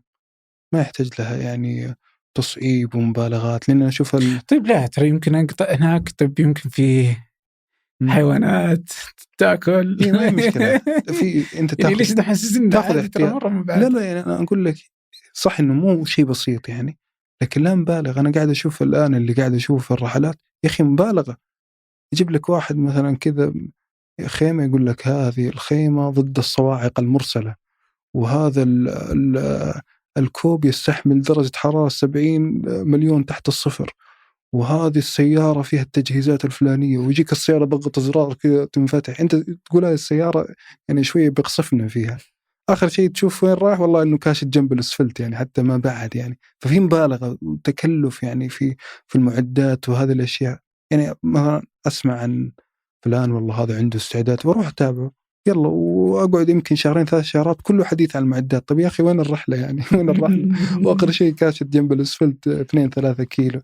فلا نصعب الموضوع يعني ما يحتاج لها تصعيب يعني. هذا ليش أنا أجاوبك بهالطريقة إنه يجينا أسئلة كثيرة وإيش المعدات له. يا أخي كل إنسان أدرى بنفسه. أنت شايفها منطقة ممكن يخرب عليك كفر السيارة جيب كفرين احتياطي. أشيل معي كفرين احتياطي. أنت تشيل كفرين؟ إيه. عندك تحتاج اتصال فضائي خذ معك ثريا خذ معك موية زيادة، وبلغ أحد يعني من ذوي الخبرة من أصدقائك إنك بتروح هذاك المكان وبتطلع في هذاك الوقت يعني. ما يحتاج إنه تصعب وتضخم. وإن كان الناس يعني أنا اللي لاحظته يحب إنك يعني تضخم وتصعب. لا يعني مش نحس إنك جالس تبسط. يعني مثلا واحد يقول لك يا أخي كيف إيش الاستعداد إنك تروح مثلا أمريكا اللاتينية لبوليفيا ولا زي كذا. لا تقول يا أخي بسيطة سوي زي كذا ما يعجبه. وقت تقول له يا أخي أنا أطلق رحالة في العالم ولازم تصعب له هي ولازم تحط له هي كذا في سياق إنك أنت أعظم واحد في العالم يلا وسويها. لا الأمور سهلة يعني تسهلها وتسهل يعني. إذا بتقعد تصعب بهذه الطريقة ما بتقدر تسوي شيء. أنا ضد التكلف يعني. أنا ما أحب التكلف في هذه الأشياء لأن التكلف يشغلك عن المهمة الحقيقية. إذا بتقعد تنشغل في المهمة الحقيقية إنك توصل المكان هذاك وتشوف شيء جديد وتصل إلى هدفك. يعني كل إنسان له هدف يعني بوصل لهذه الفوهات بوصلها. طيب مثلا زي الفيديو اللي معك قبل شوي سواء الفوهات إنه الطريق واضح يعني أنفق الكفر عليك شيء؟ لا ما انفقع. والله شاس بس غيرته يمكن 4 مرات أغيرها في السنة كفرات يعني. طيب لا يوم تطلع مثلا العقبات ولا تطلع طريق غير معبد.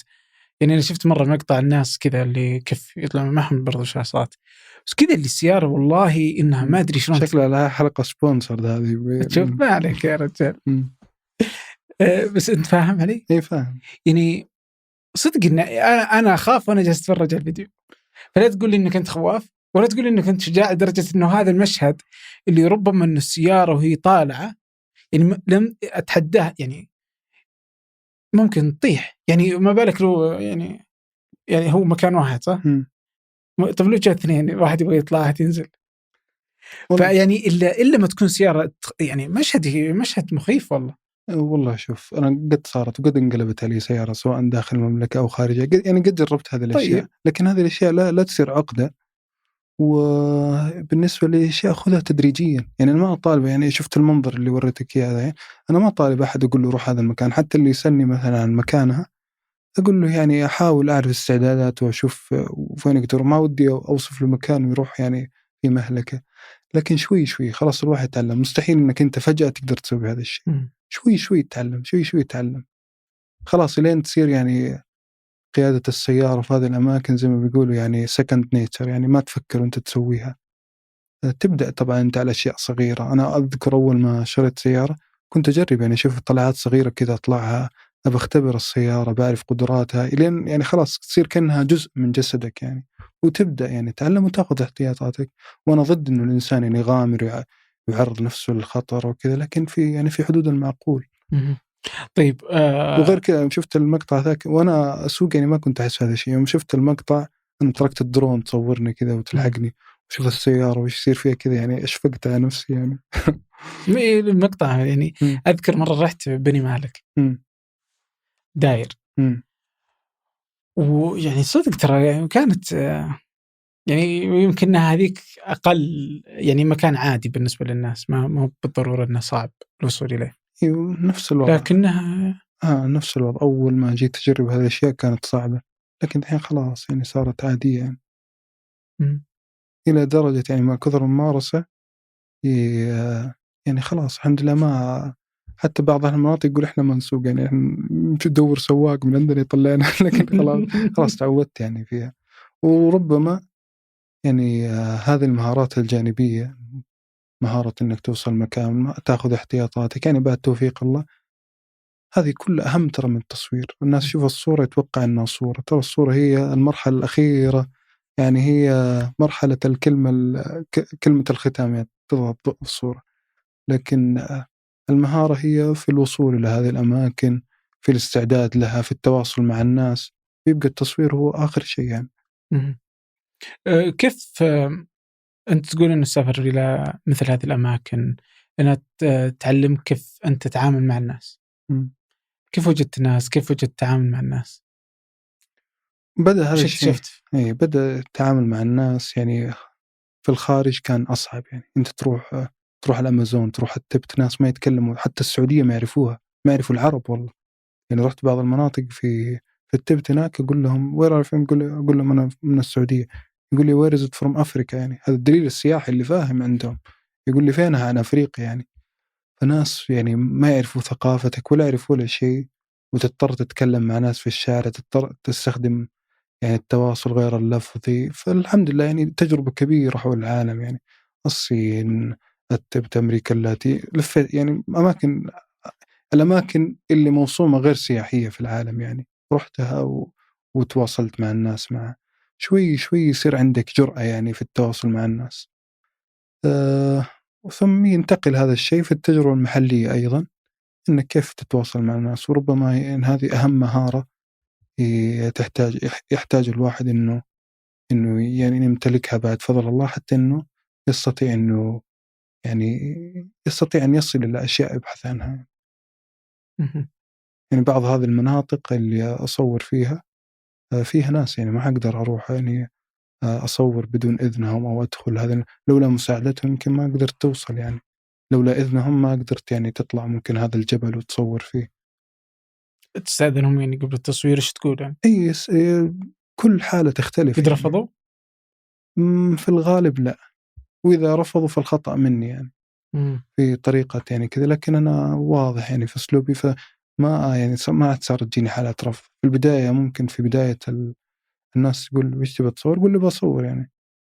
فهو يقول ليش تصور يعني، ما جيت إلا هنا وداخل في الطريق الصعب ذا، ولا ما تدخل السيارات وجيت تقول لي بصور، يعني غير مبرر يعني جوابك. فتبدأ أنت يعني مع الوقت خلاص صرت عارف كل منطقة ولها الأشياء اللي تقولها يعني. وأنا صادق يعني أنا مصور لأني مهتم بهذا الشيء وجميل وكذا فقط. ما تشوف إنه تصوير الناس إنه عيب؟ تصوير الناس عيب؟ كيف يعني عيب؟ يعني ليش تصور واحد جالس يمشي في مكان ما لحاله؟ يعني يعني لو أجا تخيلني أنا في الرياض الحين جالس أمشي في الشارع، تجي تصورني، يعني بقول لك السلامات أبوي. صح. حتى لو تجي تساعدني تقول له ممكن أصورك. حبيبي إيش تبي؟ بس إيش تحس إنه هذاك آخر، تبدأ تصوره وتحطه كذا بين الوردة، ادخل تعال. لا، ما هي بهذا الطريقة. يعني قصدك موضوع تصوير الناس يمكن من أجمل أكثر الأشياء اللي أنا مهتم فيها.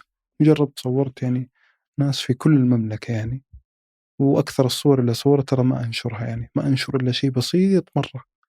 يعني إذا صورت في اليوم 100 صورة، أرشف منها 20 صورة تكون مهمة، وأنشر أقل من 1%. يعني يمكن من كل 500 صورة أنشر صورة يعني. ما يزال لكني منك أحتفظ تبغى فيها. تستأذنهم تصوير؟ لا بالعكس الحمد لله. يعني تصوير الناس من أكثر الأشياء اللي نستمتع فيها.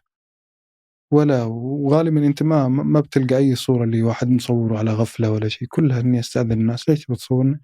والله أنا مهتم صراحة يعني بتصوير الوجوه، بتوثيق هذه المنطقة.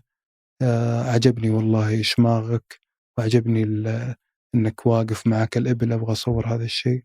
في الغالب يعني يرحب، يعني تيجي حالات رفض لكن قليلة مرة. وإذا أحد قال لي لا، لا يعني خلاص ما كرر عليه. والله إن شاء الله طفل. آخر شيء قابلت طفل كذا في منطقة، كنت ماشي ناحية تبوك، وقابل طفل كان يرعى الأغنام وفي منطقة كذا جميلة، كان لابس شماغ ومعتصب، وشعرت كذا بطريقة يعني سيطرته على الوضع. عجبني كذا هيئته، فجيت السلام عليكم السلام، رد علي قلت والله إني أبغى ممكن أصورك، أنا عجبني كذا وكذا. في الغالب كان ما يقول لا، قال لي لا تصور. قلت أبشر على خشمي، شوف الصورة اللي عندي في جوالي، ترى أنا مصور كذا وكذا وكذا. ما غيرت رأيي؟ قال ما غيرت رأيي. خلاص أمشي يعني. ما يحتاج، ما أنت ما أروح من بعيد أحط اللزوم ولا صورة. خلاص إذا الإنسان وافق يعني صورته. طيب اللي يرفضون ليش يقولوا لك لا؟ والله ما أدري، كل إنسان له رغبته الشخصية. لكن بعضهم مثلا يعني قابلت أذكر واحد في وادي. يا أخي وادي دخوله صعب جدا، دخوله صعب. تدخل بالسيارة أنت يعني تلقى الموية تجيك إلى نص السيارة، ومقطع يعني تدخل يمكن بغالك 2-3 ساعات عشان تطلع وتدخل.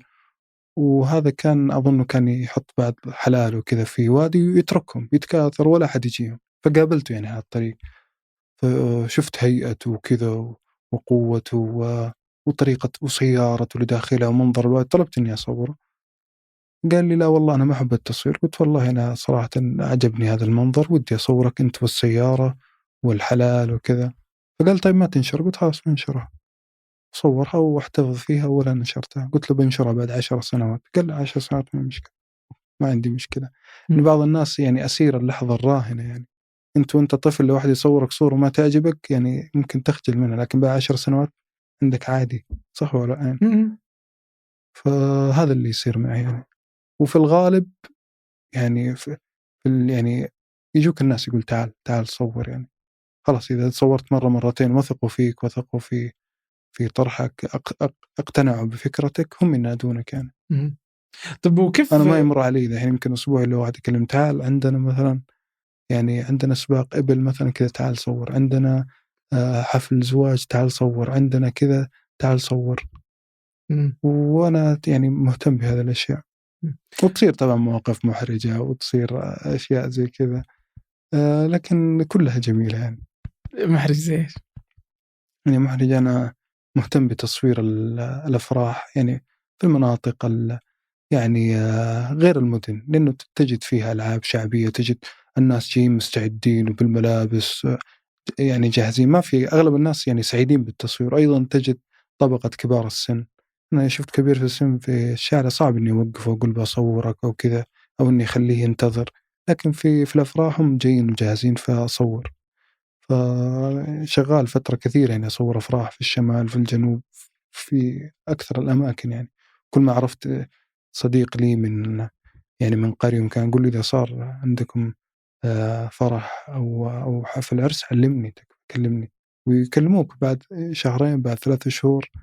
يعني أحد ممكن الأعراس اللي حضرتها كنت شوف واحد حاط في تويتر مصور كذا عرس على الربع الخالي، خلاص وراه كثبان الربع الخالي، بساط أحمر كذا ومنطقة مفتوحة وجميلة يعني. هذه صور ما نشرتها بنشرها إن شاء الله. فيوم شفت طريقة قاعة الأفراح هذه اللي في الطبيعة يا أخي، بساط أحمر وراك كثبان وناس مجتمعين يعني بطريقة بسيطة، ثم ألعاب شعبية. قلت له صور عجبتني تكفى يعني، إذا صار عندكم فرح مرة علمني والله. وكلمني بعدها يمكن 3 شهور وجيته 800 كيلو. وجاء وكلمت واحد من أصحابي مهتم يعني بتوثيق هذه الأشياء وجاء 1200 كيلو. فينا صورنا ورجعنا يعني. وصراحة كانت يعني شيء، أنا أتوقع هذه الصور ممكن الحين تشوفها أنت عادية، بعد 10 20 30 سنة يعني ستكتسب قيمتها. وإن كانت الآن جميلة يعني. وأنا أنشر تدريجيا، أصور أشياء قبل سنة وممكن أنشرها بعد 2 أو شيء زي كذا، كل فترة أنشر شيء.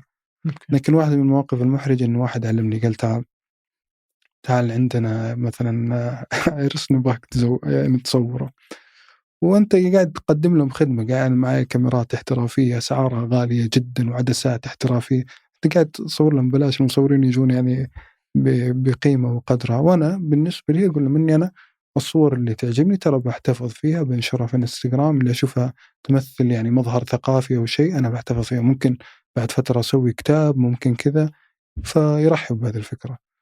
في يوم جيت بديت أصور، جاني واحد يعني شايب كبير في السن، قال لي أنت وش عندك تصور؟ قلت والله يا عم أنا أصور يعني هواية، يعني فقط هواية. قال كيف هواية يعني كيف قاعد تصور؟ أنت مين ناداك أنك تصور؟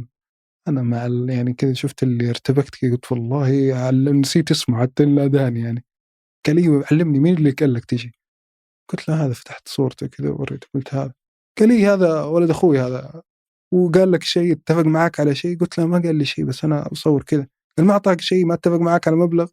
قلت لا ما في مبلغ ولا شيء، ترى أنا ما أبغى مبلغ، أنا جاي أصور هواية كذا. وأنا قال لي لا تجينا الحين في نهاية العرس قدام الناس تحرجنا، تقول أعطوني حسابي ترى يسوونها الناس. قلت لا والله أنا مستعد يا عم، أنا أدفع لكم رسوم بس خليني أصور، أنا مستمتع بهذا الشيء، عندكم ألعاب يعني شعبية جميلة وهذه هوايتي وهذا حساب الانستغرام، وشوف أنا مصور عرس هنا، هذا عرس في الشمال، هذا عرس في الوسطى، هذا عرس في الجنوب، هذا. قال أجل بيض الله وجهك، تكفى أباك تصور لي فلان وفلان، وشوف ذاك اللي ما يبغى التصوير صوره. لكنه في البداية يعني كان موقف يعني مربك يعني، ولازم يعني وبحسن نية يعني، ولازم تستحمل بعض هذه الإحراجات. طردوك؟ يعني لا ما قد صارت، ممكن مرة واحدة أنا يعني أخطأت في التواصل يعني في بدايات يعني. أنت في البداية تيجي تتوقع أنك يعني ما تفهم المنطقة، تقول أبغى أصور، ترى كلمة تصور هذه صعبة. أنا الواحد يجي يقول بصورك يعني صعبة، أعطيني مبرر يا أخي، خليني أقتنع بفكرتك وخليك تصورني يعني. فما كان عندي المهارة الكافية، زي اللي اعتذر وقال له الله يحييك تفضل معانا وكذا، بس لا تصور يعني. ثم بعد فترة نفسهم قالوا تعال صور، خلاص الحين عرفناك والحين كذا. فهي فقط يعني مسألة ثقة ومسألة وش الشيء اللي انت قاعد تنشره. كثير من الناس ترى مروا بتجارب سيئة يعني، كثير من المناطق عندنا مروا بتجارب سيئة، تيجي ناس تصور تذكر أشياء بخلاف حقيقتها. وموضوع الاستهزاء والتصاميم، يجي يصور لك واحد يقعد يسوي عليه تصاميم مضحكة زي الميميز كذا، هذه منتشرة ترى عندنا، فهي اللي ممكن تسبب أحيانا يعني حساسية يعني. طيب أنت لك رحلات في الجنوب وزعجتنا هناك؟ أنا ما زعجتك، لا. أنت في كل مكان رحلات. لا. لكن المنطقة الجنوبية يعني مميزة جدا يعني. إيه لا يعني أمزح يعني لا.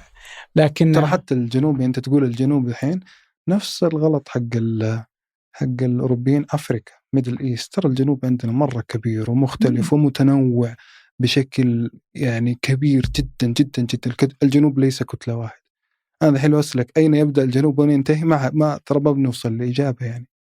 فهي فقط يعني هذه مثل الإطلاقات يعني. الجنوب تتوقع أنهم كتلة واحدة كلهم نفس الطريقة، حتى لما نشوف ناس صورة يعني واحد ممكن ببعض زي خلاص أتوقع أنه من هذا المنطقة. يا أخي الجنوب جدا كبير وجدا متنوع، ولا يصلح أنك تضعه في بوتقة واحدة. الجنوب حتى الشمال متنوع وكبير جدا. الجنوب ترى أنا يعني ممكن سنوات أتردد عليه، لكن ترى مناطق اللي اهتميت فيها ترى مناطق بسيطة ما تمثل يمكن إلا 10-15% من الجنوب. وانت الحين قاعد تقول لي الجنوب كله.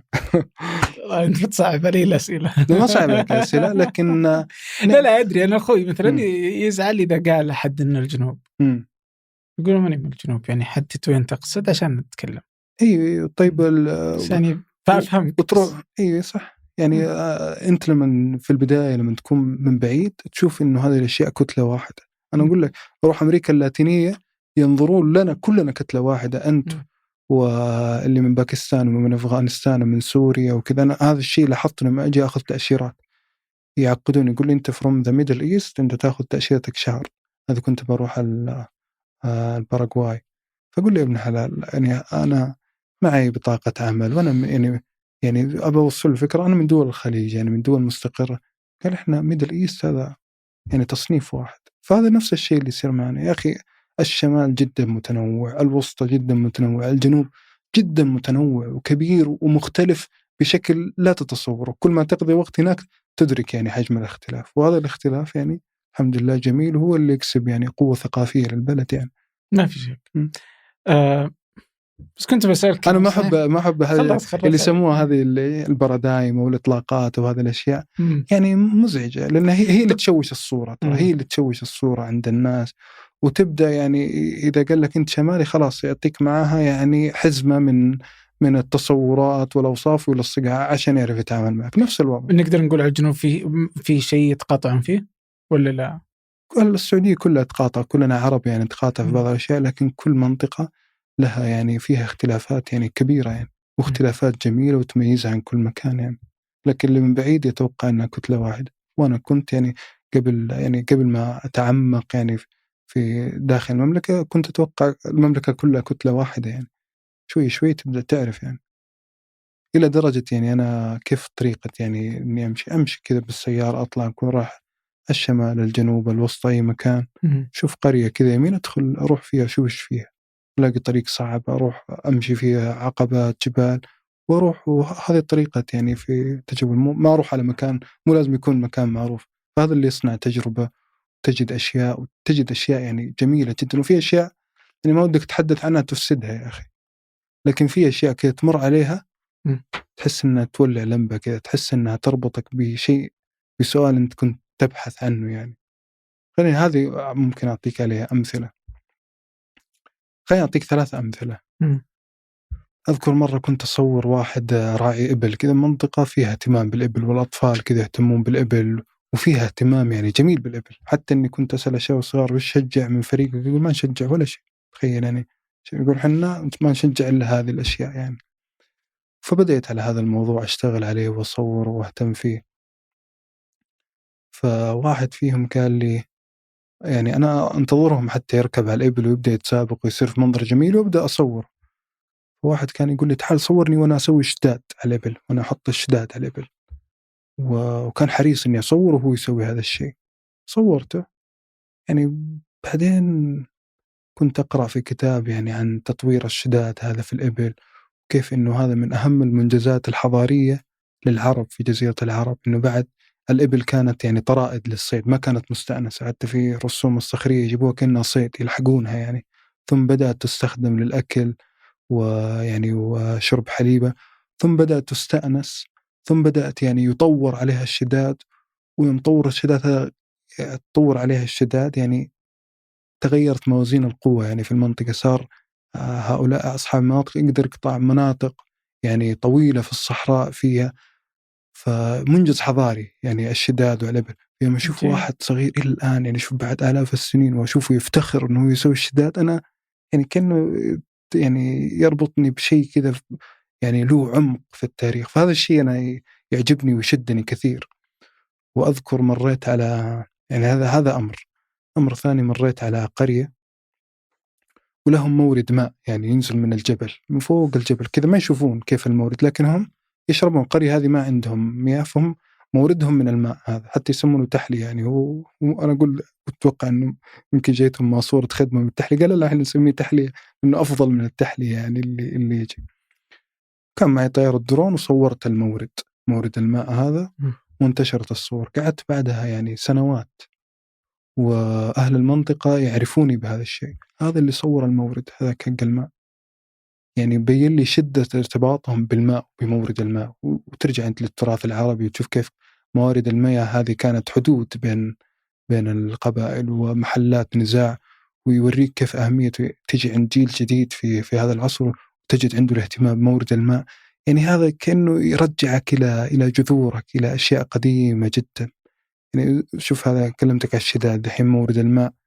يجي على موضوع ثالث اللي هو المركوب، يعني سواء كان إبل أو خيل أو سيارة، تجد الناس الحين تمدح فيه وتكتب فيه قصائد، سواء الجيب أو الإبل فكثير يعني من الناس يجي تصور، يقول صور سيارتي مثلا، أو صور إبلي، أو صور كذا. وإذا أنت صورت له هذا الشيء، أنت يعني كأنك خدمته خدمة عظيمة. ليش؟ كأنها نفس العادة متحدرة من حب المركوب ووصفه والثناء عليه إلى الآن، سواء كان مركوب ذا سيارة أو كان إبل أو شيء. فأنا إذا صورت هذه الأشياء أحاول أربط. ممكن تشوفني أنت قاعد أصور شيء يعني تقول ليش قاعد أصور فيه، لكن الشيء اللي يدور في بالي يعني قاعد أربطها بأشياء قديمة يجعل لها معنى يعني. وكل فترة تكتشف شيء، تكتشف إنه يا أخي الثقافة عندها لا زالت ترتبط يعني بجذور يعني عميقة جدا. وأنا دائما يعجبني طرح الدكتور يعني سعد الصويان، وكان له يعني طرح جميل في هذا المجال، وكتبه جميلة في هذا المجال. وكن يعني أسأل الله أن يطيل في عمره، وأتمنى أنه كان في يمكن يعني الدكتور سعد الصويان في كل منطقة من مناطق المملكة يعمل على هذا الموروث بشكل حيادي، ويبدأ يكون عنده مثلا الأدوات المعرفية الحديثة مع الخبرة الشعبية، حتى يستطيع أنه يحلل هذا الشيء ويخرج منه بنتيجة عظيمة. ودائما ويعني لقاءات الدكتور يعني على اليوتيوب وكتبه تستحق يعني الانتباه والمشاهدة، والهمتني كثيرا والله. طيب، كيف تقدر توفق ما بين وظيفتك والسفر؟ طيب، لماذا تتوهم التعارض بين يعني يتوهم أن هناك تعارض بين الإنسان وبين هوايته؟ هذا الشيء دائما أشوفه شائع.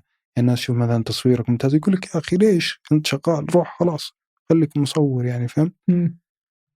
تقدر أنت يعني تكون في مهمتك وتكون في عملك الصباحي، وفي النهاية يعني يصير لك هواية. ما يتعارض عندك ويكند وعندك إجازات تمارس فيها أي هواية تحبها. بس إنه يعني ما يعني الناس لما تسافر يعني إجازة الأسبوع لا تكفي يعني إنك تقدر تروح مشوار تجي تسافر المدينة. كل إجازاتي الإجازة الرسمية اللي عندي، ترى ما قد أخذت إجازة فوق الإجازة المحددة لي. لكن ربما طريقة الطرح هي اللي يعني كثير من الناس يعني ممكن يعني يصاب صدمة يا مدري إني موظف يعني وبدوام طويل وبالتزام. لكن إيش المانع؟ أنت عندك إجازة نهاية أسبوع وعندك إجازات، وعلى طريقة تحكمك فيها تستطيع إنك يعني توفق. يعني أنا ما أجد أي تعارض صراحة. حتى سفراتي خارج المملكة كنت ممكن أطلع إجازة شهر كامل ألف 5 دول في أمريكا اللاتينية، أو 5 دول في آسيا، أو أقل أو أكثر، وأبدأ يعني ممكن شهور كل فترة أنزل محتوى، أنزل كذا. فاللي يشوف المحتوى يتوقع أنك لازلت موجود هناك. يعني يمكن من آخر الأمثلة كنت رحت على أمريكا اللاتينية، بوليفيا والأمازون، ورحت لها كان في إجازة، ثم جاءت إجازة يعني فطر أو عيد أضحى، فسافرت إلى التبت في الصين. وكان حتى الملابس اللي تدفى فيها البرد يعني شارية من أمريكا اللاتينية قاعد أدفى فيها في الصين. وأنا هناك في الصين قاعدت أنشر صور من رحلتي اللي في الطرف الآخر فاللي قاعد يتابعني يتوقع إني أنا في بوليفيا أمريكا اللاتينية، وأنا لاني في بوليفيا ولا في السعودية، أنا في هضبة التبت يعني.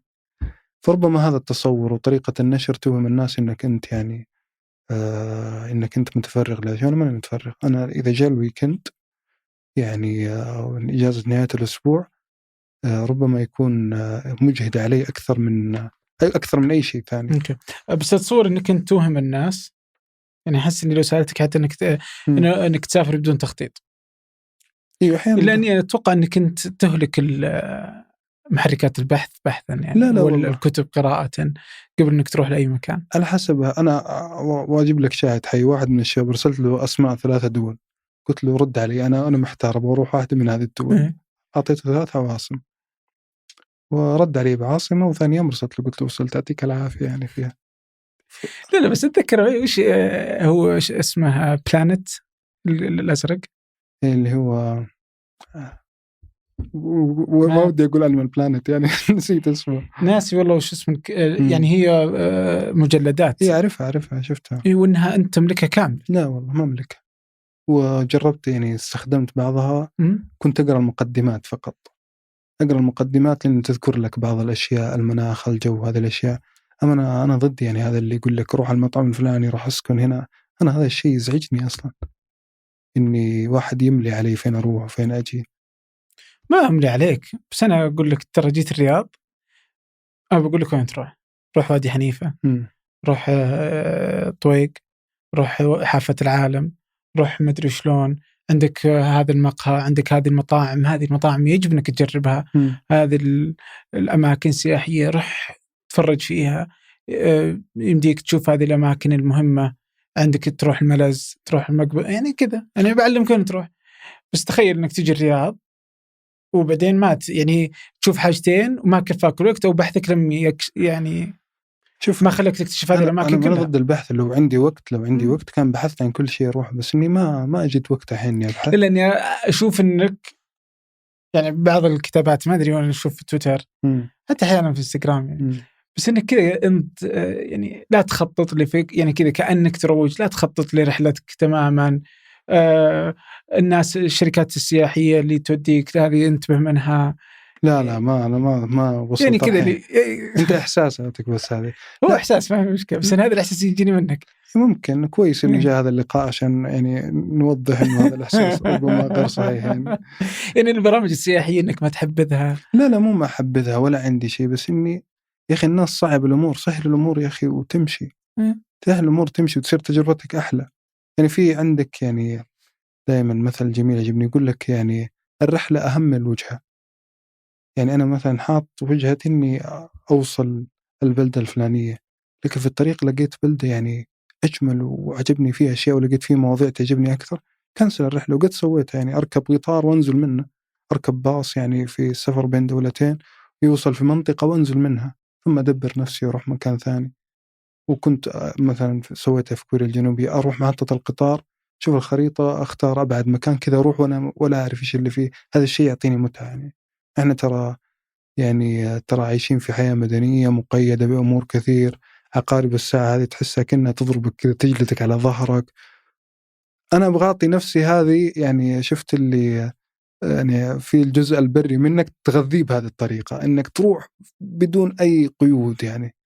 فهذه ترى هذا الحال أمر ممتع يعني. بس أنا ماني ضد البحث في أماكن ما تقدر توصل للبحث. رحت مرة مناطق القطبية وجزر الفار وبعض الأشياء لازم ترتيبات وحجوزات. كنت أخطط حتى متى أنام، يعني أنام في الباص مثلا، أو أنام في السيارة، أو أنام في ساحة المطار، إلى هذه الدرجة التخطيط يعني. لكن في أكثر الأماكن طب، وحتى محركات البحث، ليش تتوقع أن محركات البحث تعطيك معلومات؟ ما بتجد فيها معلومات، ما تجد إلا في معلومات أماكن سياحية، ما بتجد فيها معلومات محركات البحث ولا تعطيك معلومات. وأكثر الدول اللي أروح هناك أرجع أبحث عن نفس الشيء في محركات البحث ولا ألقاه. يعني أجمل الصور دحين، أجمل مناطق اللي رحتها في السعودية، هل محرك البحث يعلمك كيف تروح هناك؟ ما بيعلمك. أنا أعطيك مثال، عندك بعض المواقع المشهورة عندنا، روح محرك البحث، هل في دليل زي لونلي بلان تعلمك؟ لونلي بلان شوف يوم ما فكرنا فيه جاء. هي من محركات البحث لن تعطيك شيئا يعني. هذا اللي لاحظته، خاصة الدول اللي غير سياحية. الدول مثلا أعطيك مثال يا أخي، أنا رحت الجزائر، كنت بنزل تحت عند الطوارق، محركات البحث ما أعطتني أي نتيجة. صرت يعني كل البحث اللي هنا ما وصلت له أي نتيجة. كيف أوصل هناك؟ كيف أقدر أشتري تذكرة؟ ما في. إلى رحت عند الناس هناك، بعض السكان المحليين وكذا، هو اللي ساعدني الوصول. محرك البحث ما أعطاني أي نتيجة. أوصل هناك أشوف أماكن أحطها في جوجل ما ألقى عنها معلومات. تلقى معلومات بسيطة عنها أو شيء. محركات البحث ولا شيء. أنا أحيانا تسمع بيت شعر كذا يعجبك تحطه في جوجل أو تلقاه. لذلك يعني ما تشوف كثير من، يعني كنت أشوف مرة لقاء مع مالكوم جلادويل، يعني كان يتكلم عن دائما طريقة كتابته جميلة ويجيك معلومات جديدة. فيقول يعني بسبب إني أروح للمكاتب الحقيقية وأبدأ في تصف يعني البحث في الرفوف، وفي الرفوف هذه تلاقي فيها معلومات. كتاب مثلا في معلومة، تلقى كتاب فيها معلومة مكملة لكنها غير متناظرة لفظيا. يعني البحث في شبكات الاجتماع ما بيوصلك للكتابين هذه. فبدون يعني بدون بحث في الميدان وبدون ما تدري لحالك ما بتوصل لمعرفة حقيقية. جوجل ما يعطيك شيء ترى هذيك البحث. جوجل جزاه الله خير عنده خرائط جوجل هذه الجوية، كثر الله خيره. أخطط بس في أشياء ما تقدر تخطط لها، يعني في دول ما فيها تخطيط، ما تقدر تخطط لها. تروح التبت الحين وش اللي بتلقى في التبت؟ نتائج. بيجيب لك جدول بيعطيك اسم العاصمة ودرجة الحرارة وكذا، بس ما بيعطيك شيء أكثر. ما بيعطيك الاشتراطات، ما بيعطيك حالة الأمان. سؤال حالة الأمان يعني هذا، حتى هذا السؤال كيف الحالة الأمنية في البلد، ترى ما تقدر تجاوب ولا تعرف. إلى حد ما مثل يعني إنك ما أدري يعني الحالة الأمنية مثلا في السعودية تختلف عن الحالة خطير الحالة الأمنية بالنسبة للأجانب. الحالة الأمنية في السعودية أنسيف. سعودي أرابيا أنسيف. ما تشوف جايين خايفين بعضهم، كثير منهم ترى بسبب الميديا والتشجير الإعلامي ترى جاي خايف. أنا لاحظت هذا الشيء. أنت كيف نظرة الناس؟ ما تشوف النظرة الشرق أوسط إنه كتلة واحدة، المثقفين منهم يعرفون، لكن غالبية الناس ترى يتوقع إنه السعودية غير آمن، عشان كذا يجي يتفاجأ يعني ويشوف هذه الأشياء. خليني أعطيك مثال. كنت أروح نيروبي مثلا، رحت 3 مرات يعني، كنت أروح حتى ويكند يعني أروح على نيروبي. فمكتوب إنها من أخطر 10 عواصم في العالم. وطيب بروح أشوف هناك إيش الخطر هذا اللي يتكلموا عنه. حتى سويت فيديو حطيته في اليوتيوب ترى، وإيش الخطر. بعدين أسألهم هناك إيش الخطر اللي موجود، قالوا والله نشل يعني، وأنت في السيارة قفل القزاز عشان لا أحد ينشل الجوال أو شيء. طيب يعني هل هذا يعتبر خطر؟ هذا يخليك تصنف. لو بسمع كلام جوجل ما رحت ولا مكان ترى. لو بقعد أقرأ النتائج ولا أشوفها والله ما تحركت ولا رحت ولا مكان يعني. يعطيك نتائج بس إنه غير المشاهدة يعني. طبعا وهذا الكلام يختلف لما يكون شخص يعني أعزب لوحده، يختلف لما تكون مع عائلة وأطفال يعني تختلف. أنا أحاول إني ما أعطي نصائح للعوائل حتى لا أنكبهم يعني. لا تنكبهم والله لا حد يسمع كلام. يعني أنا شوف حتى فكرة إنه واحد يعطي نصائح سياحية ووجهات سياحية أنا ما تعجبني يا أخي. كل واحد له تجربته. يعني بعضهم يسألني مثلا يقول وين تنصحني أروح؟ ليش تنتظر النصيحة؟ أصنع تجربتك بنفسك يعني. ليش إحنا إذا شفنا أحد مثلا معروف في مجال معين نروح ندور نصائح في هذا المجال؟ يا أخي أنت عندك تجربة، أنت لك. يختصر علي بعض الزمن. ما أتوقع بعضهم يسأل يقول لك يعني أنا أشوف يعني في وصحيح كم التذكرة لذاك المكان، وش اسم العاصمة، وش اللغة، وش العملة، يرسلوا هذا. طبعا هذه كلها موجودة في ويكيبيديا وموجودة في جوجل. لكن أنا مع أن الإنسان يصنع تجربته، خاصة يعني يجوني شباب يقولوا والله أنا يعجبني طريقته كذا، أنصحني فين أروح. أنت تقول لي وش الأشياء اللي تحبها، ممكن أنا نتداول حديث، نكون في مستوى واحد ونتداول حديث. أما تجعلني أنا مرشد روحي كذا أعطيك نصائح روح كذا وتسمع الكلام، أنت ترضى لنفسك هذا الموقف. في ناس يحب هذا الشيء بس أنا هذا الشيء ما أحب. أنا يجي واحد يطلبني شيء، تعالي خلنا مستوى واحد، تعال نتناقش، أنت وش اللي تحبه، وش ممكن نشترك إحنا في هذه الهواية ممكن، وبناء على ذلك يعني أدله. لكن أما توزيع نصائح على السفر وتوزيع زي اللي أنصحك بالله كل أشرب العصير فلاني، حتى مثلا انتقاد لبعض الوجهات أو مدح لبعض الوجهات، يا أخي هذه وجهة نظر شخصية أنا ماني قاعد أروج لها. يعني إذا انتقدت بلد ماني قاعد أقول لك لا تروح له. أحيانا انتقد شيء وامدح شيء، يا أخي أنت تمدح كذا، طب وإذا مدحت يا أخي هل معناه إني إذا مدحت هل تفهم مني أنا قاعد أشجع على إنك تروح؟ ولا يا أخي وجهة نظرك ولا لا أكثر ولا أقل. الحساب في تويتر وحساب الانستغرام حسابات شخصية يعني. أنا وخليني يا أخي أكتب فيها بأريحيتي حتى لو أني أنا غلطان، خلي الناس يعني تبين غلطي. ما يحتاج هذا التحفظ وهذه يعني الأزمة على مواضيع سياحية، مواضيع طرفية يعني، ما هي مواضيع أساسية ولا هي عقدية ولا شيء. خلني يا أخي أتكلم براحتي في هذه الأمور. وأحيانا أتكلم بعض الأشياء ودي الناس صحيح لي. حتى بعض النقد اللي يعني كنت أوجهه لأوروبا والله جاتني ردود جدا جميلة يعني، صرت أفضلها وأشوف أنها أضافت يعني لمعرفتي يعني. خلي الأمور يعني سمحة في هذا المجال. طيب وش الأشياء اللي تعلمتها من هذه التجربة في سنوات السفر ترحال؟ والله يا عبد الرحمن أنت تسأل واحد تو متخرج من الجامعة تقول له وش اللي تعلمت، صعب. فهمت؟ لكن هو اكتسب يعني نظرة للحياة، واكتسب يعني طريقة في التعامل مع الأمور. لكن صعب يعني إنها تكون في جواب واحد. يعني أعطيك مثال، أحيانا أكون طالع هنا في السعودية في أي مكان، بشوف الشنطة هذا اللي جايبه معي مثلا شاريها من المكسيك، والقميص أخذه من الغلاباغوس، والطاقية هذه حقت البرد أخذها من البيرو، والجاكيت شاريه من النيبال. وصدق يعني هذه الأشياء أروح أشوفها أقول أنا مجمعها من كل العالم. هذه أمور مادية وأنا قاعد أشوف أثرها. كيف الأمور النفسية؟ أكيد إنه في عوالق في النفس، في أشياء كثيرة أنت غير ما تدركها، لكن كل موقف يطلع منك هذه الأشياء. بس ما في جواب يعني جواب واحد. بس أكيد إني يعني مختلف جدا لو إني ما سافرت رحت هذه الأماكن. وطريقة السفر هي اللي تغيرها. كم السفر السياحي، السفر الاستهلاكي، السفر اللي ما فيه إلا زيارة مطاعم ومقاهي وهذه الأشياء، هذا وش بيعلمك السفر؟ هذا مجرد عقد صفقات تجارية. أنا لا أدين هذا الشيء، لكن أنا ودي أجذب يعني كمية أكبر من الشباب، من الأصدقاء نحو ناحية السفر اللي يطور الشخصية، اللي فيه تحديات، اللي ينفعك. أروح الآن يعني حتى في بعض المناطق النائية مثلا جدا، أمريكا اللاتينية، الصين، أفريقيا، وأدخل في السكن هذا الهوستل وذي الأشياء، ما أجد إنسان عربي. يعني تجد إنه ثقافة السفر هذه متفردين فيها. أكثر شيء الألمان والبريطانيين متفردين في ثقافة السفر. إحنا ثقافة السفر عندنا الآن بدأت يعني تتحسن، وبدأت يعني تذهب لهذه الأمور. والأول إيش في؟ ما عندك إلا وجهات محددة، تروح أوروبا، تروح تركيا، تروح مصر، ولا تقدر تغير شيء. وأنا كنت في جروبات سياحية يعني كانوا يدخلوني في أشياء بحكم الاهتمام بالسفر.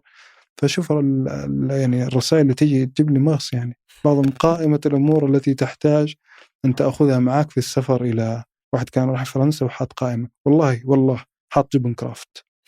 طب أنت رايح لفرنسا اللي عندهم اللي الجبن هذا يشكل شيء من ثقافتهم، 400 نوع أو أكثر من الجبن، شيء أصيل في الثقافة الفرنسية. تروح تأخذ يقول لك جبن كرافت ما في هناك، فخذه احتياط.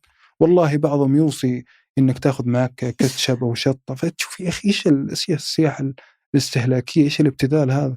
واحد يعني مصنف كخبير في الدولة الفلانية، تدخل حسابه ما في إلا يذكر لك المطعم الفلاني والفندق الفلاني، وكأنه يعطيك توصيات فقط. فأنا ضد إنه الإنسان، أنا مع إنه الإنسان يروح ويشوف. أنا لا أدين أي نوع من أشكال السياحة، لكن أنا ودي أكسب أكبر ناس في الصف هذا اللي ينفع الشخصية، اللي يجعلك أكثر تسامح، اللي يفهمك بعض الأمور، اللي يقوي ملكاتك، اللي يختبر قدراتك، اللي يوريك يعني الأمور على حقيقتها. ترى المناطق السياحية أنت ما تشوف فيها شيء، ترى كل شيء مغلف، كل شيء على شكل صفقات تجارية. الأماكن السياحية لا يحصل فيها تجربة حقيقية، تجربة إنسانية حقيقية، مستحيل. إذا أحد عاملك بلطف، أو أحد عاملك في كذا، أو النادي عاملك بلطف، هل هذا الشيء يعني بسبب إنك يعني ضيف أو شيء؟ أنت مصدر مال يعني، ولازم هم يعملون بطريقة يعني توافق توقعاتك. أنا ألاحظ هذا الشيء، أروح بعض الأماكن اللي تكون موجودة سياحية، أدخل وأطلع ولا يعني أحس إني كذا ما يعني. حتى الأطفال تلقى أخلاقهم متغيرة، لأن الناس تشوف الأطفال فيهم براءة وفيهم كذا، تلاقي الأطفال هنا جايين يشحتون، جايين يعني إلى آخر. يعني إحنا الحين شفنا واحد أخلاقه سيئة، ما نقول أخلاقه سياحية، صح؟ يمكن لهذا السبب يعني، صح؟ يمكن لهذا السبب يعني. طيب أنا بتكون أخلاقي سياحية وبقفل الحلقة. الله يعطيك العافية عبد الرحمن. الله يعطيك العافية. وياك الله. شكرا جزيلا لك. وياك الله يحفظك. يعني تكرمنا دوما بلطفك وكرمك. الله يعطيك العافية. أنت حاسس بتقول قفل الحلقة كأنه افتك منك؟ لا هو إني أبغى افتك منك. الله يعطيك العافية. شكرا جزيلا لك. الله يحفظك. شكرا إبراهيم، شكرا لكم، شكرا لجميل عبد الأحد خلف الكاميرات، في الإعداد شذا محمد، وفي التحرير وفاء سليمان، والهندسة الصوتية محمد الحسن، والإشراف على فنجان سحر سليمان. هذا فنجان أحد منتجات شركة 8 للنشر والتوزيع، ننشر كل الإنتاج بحب من مدينة الرياض. الأسبوع المقبل ألقاكم.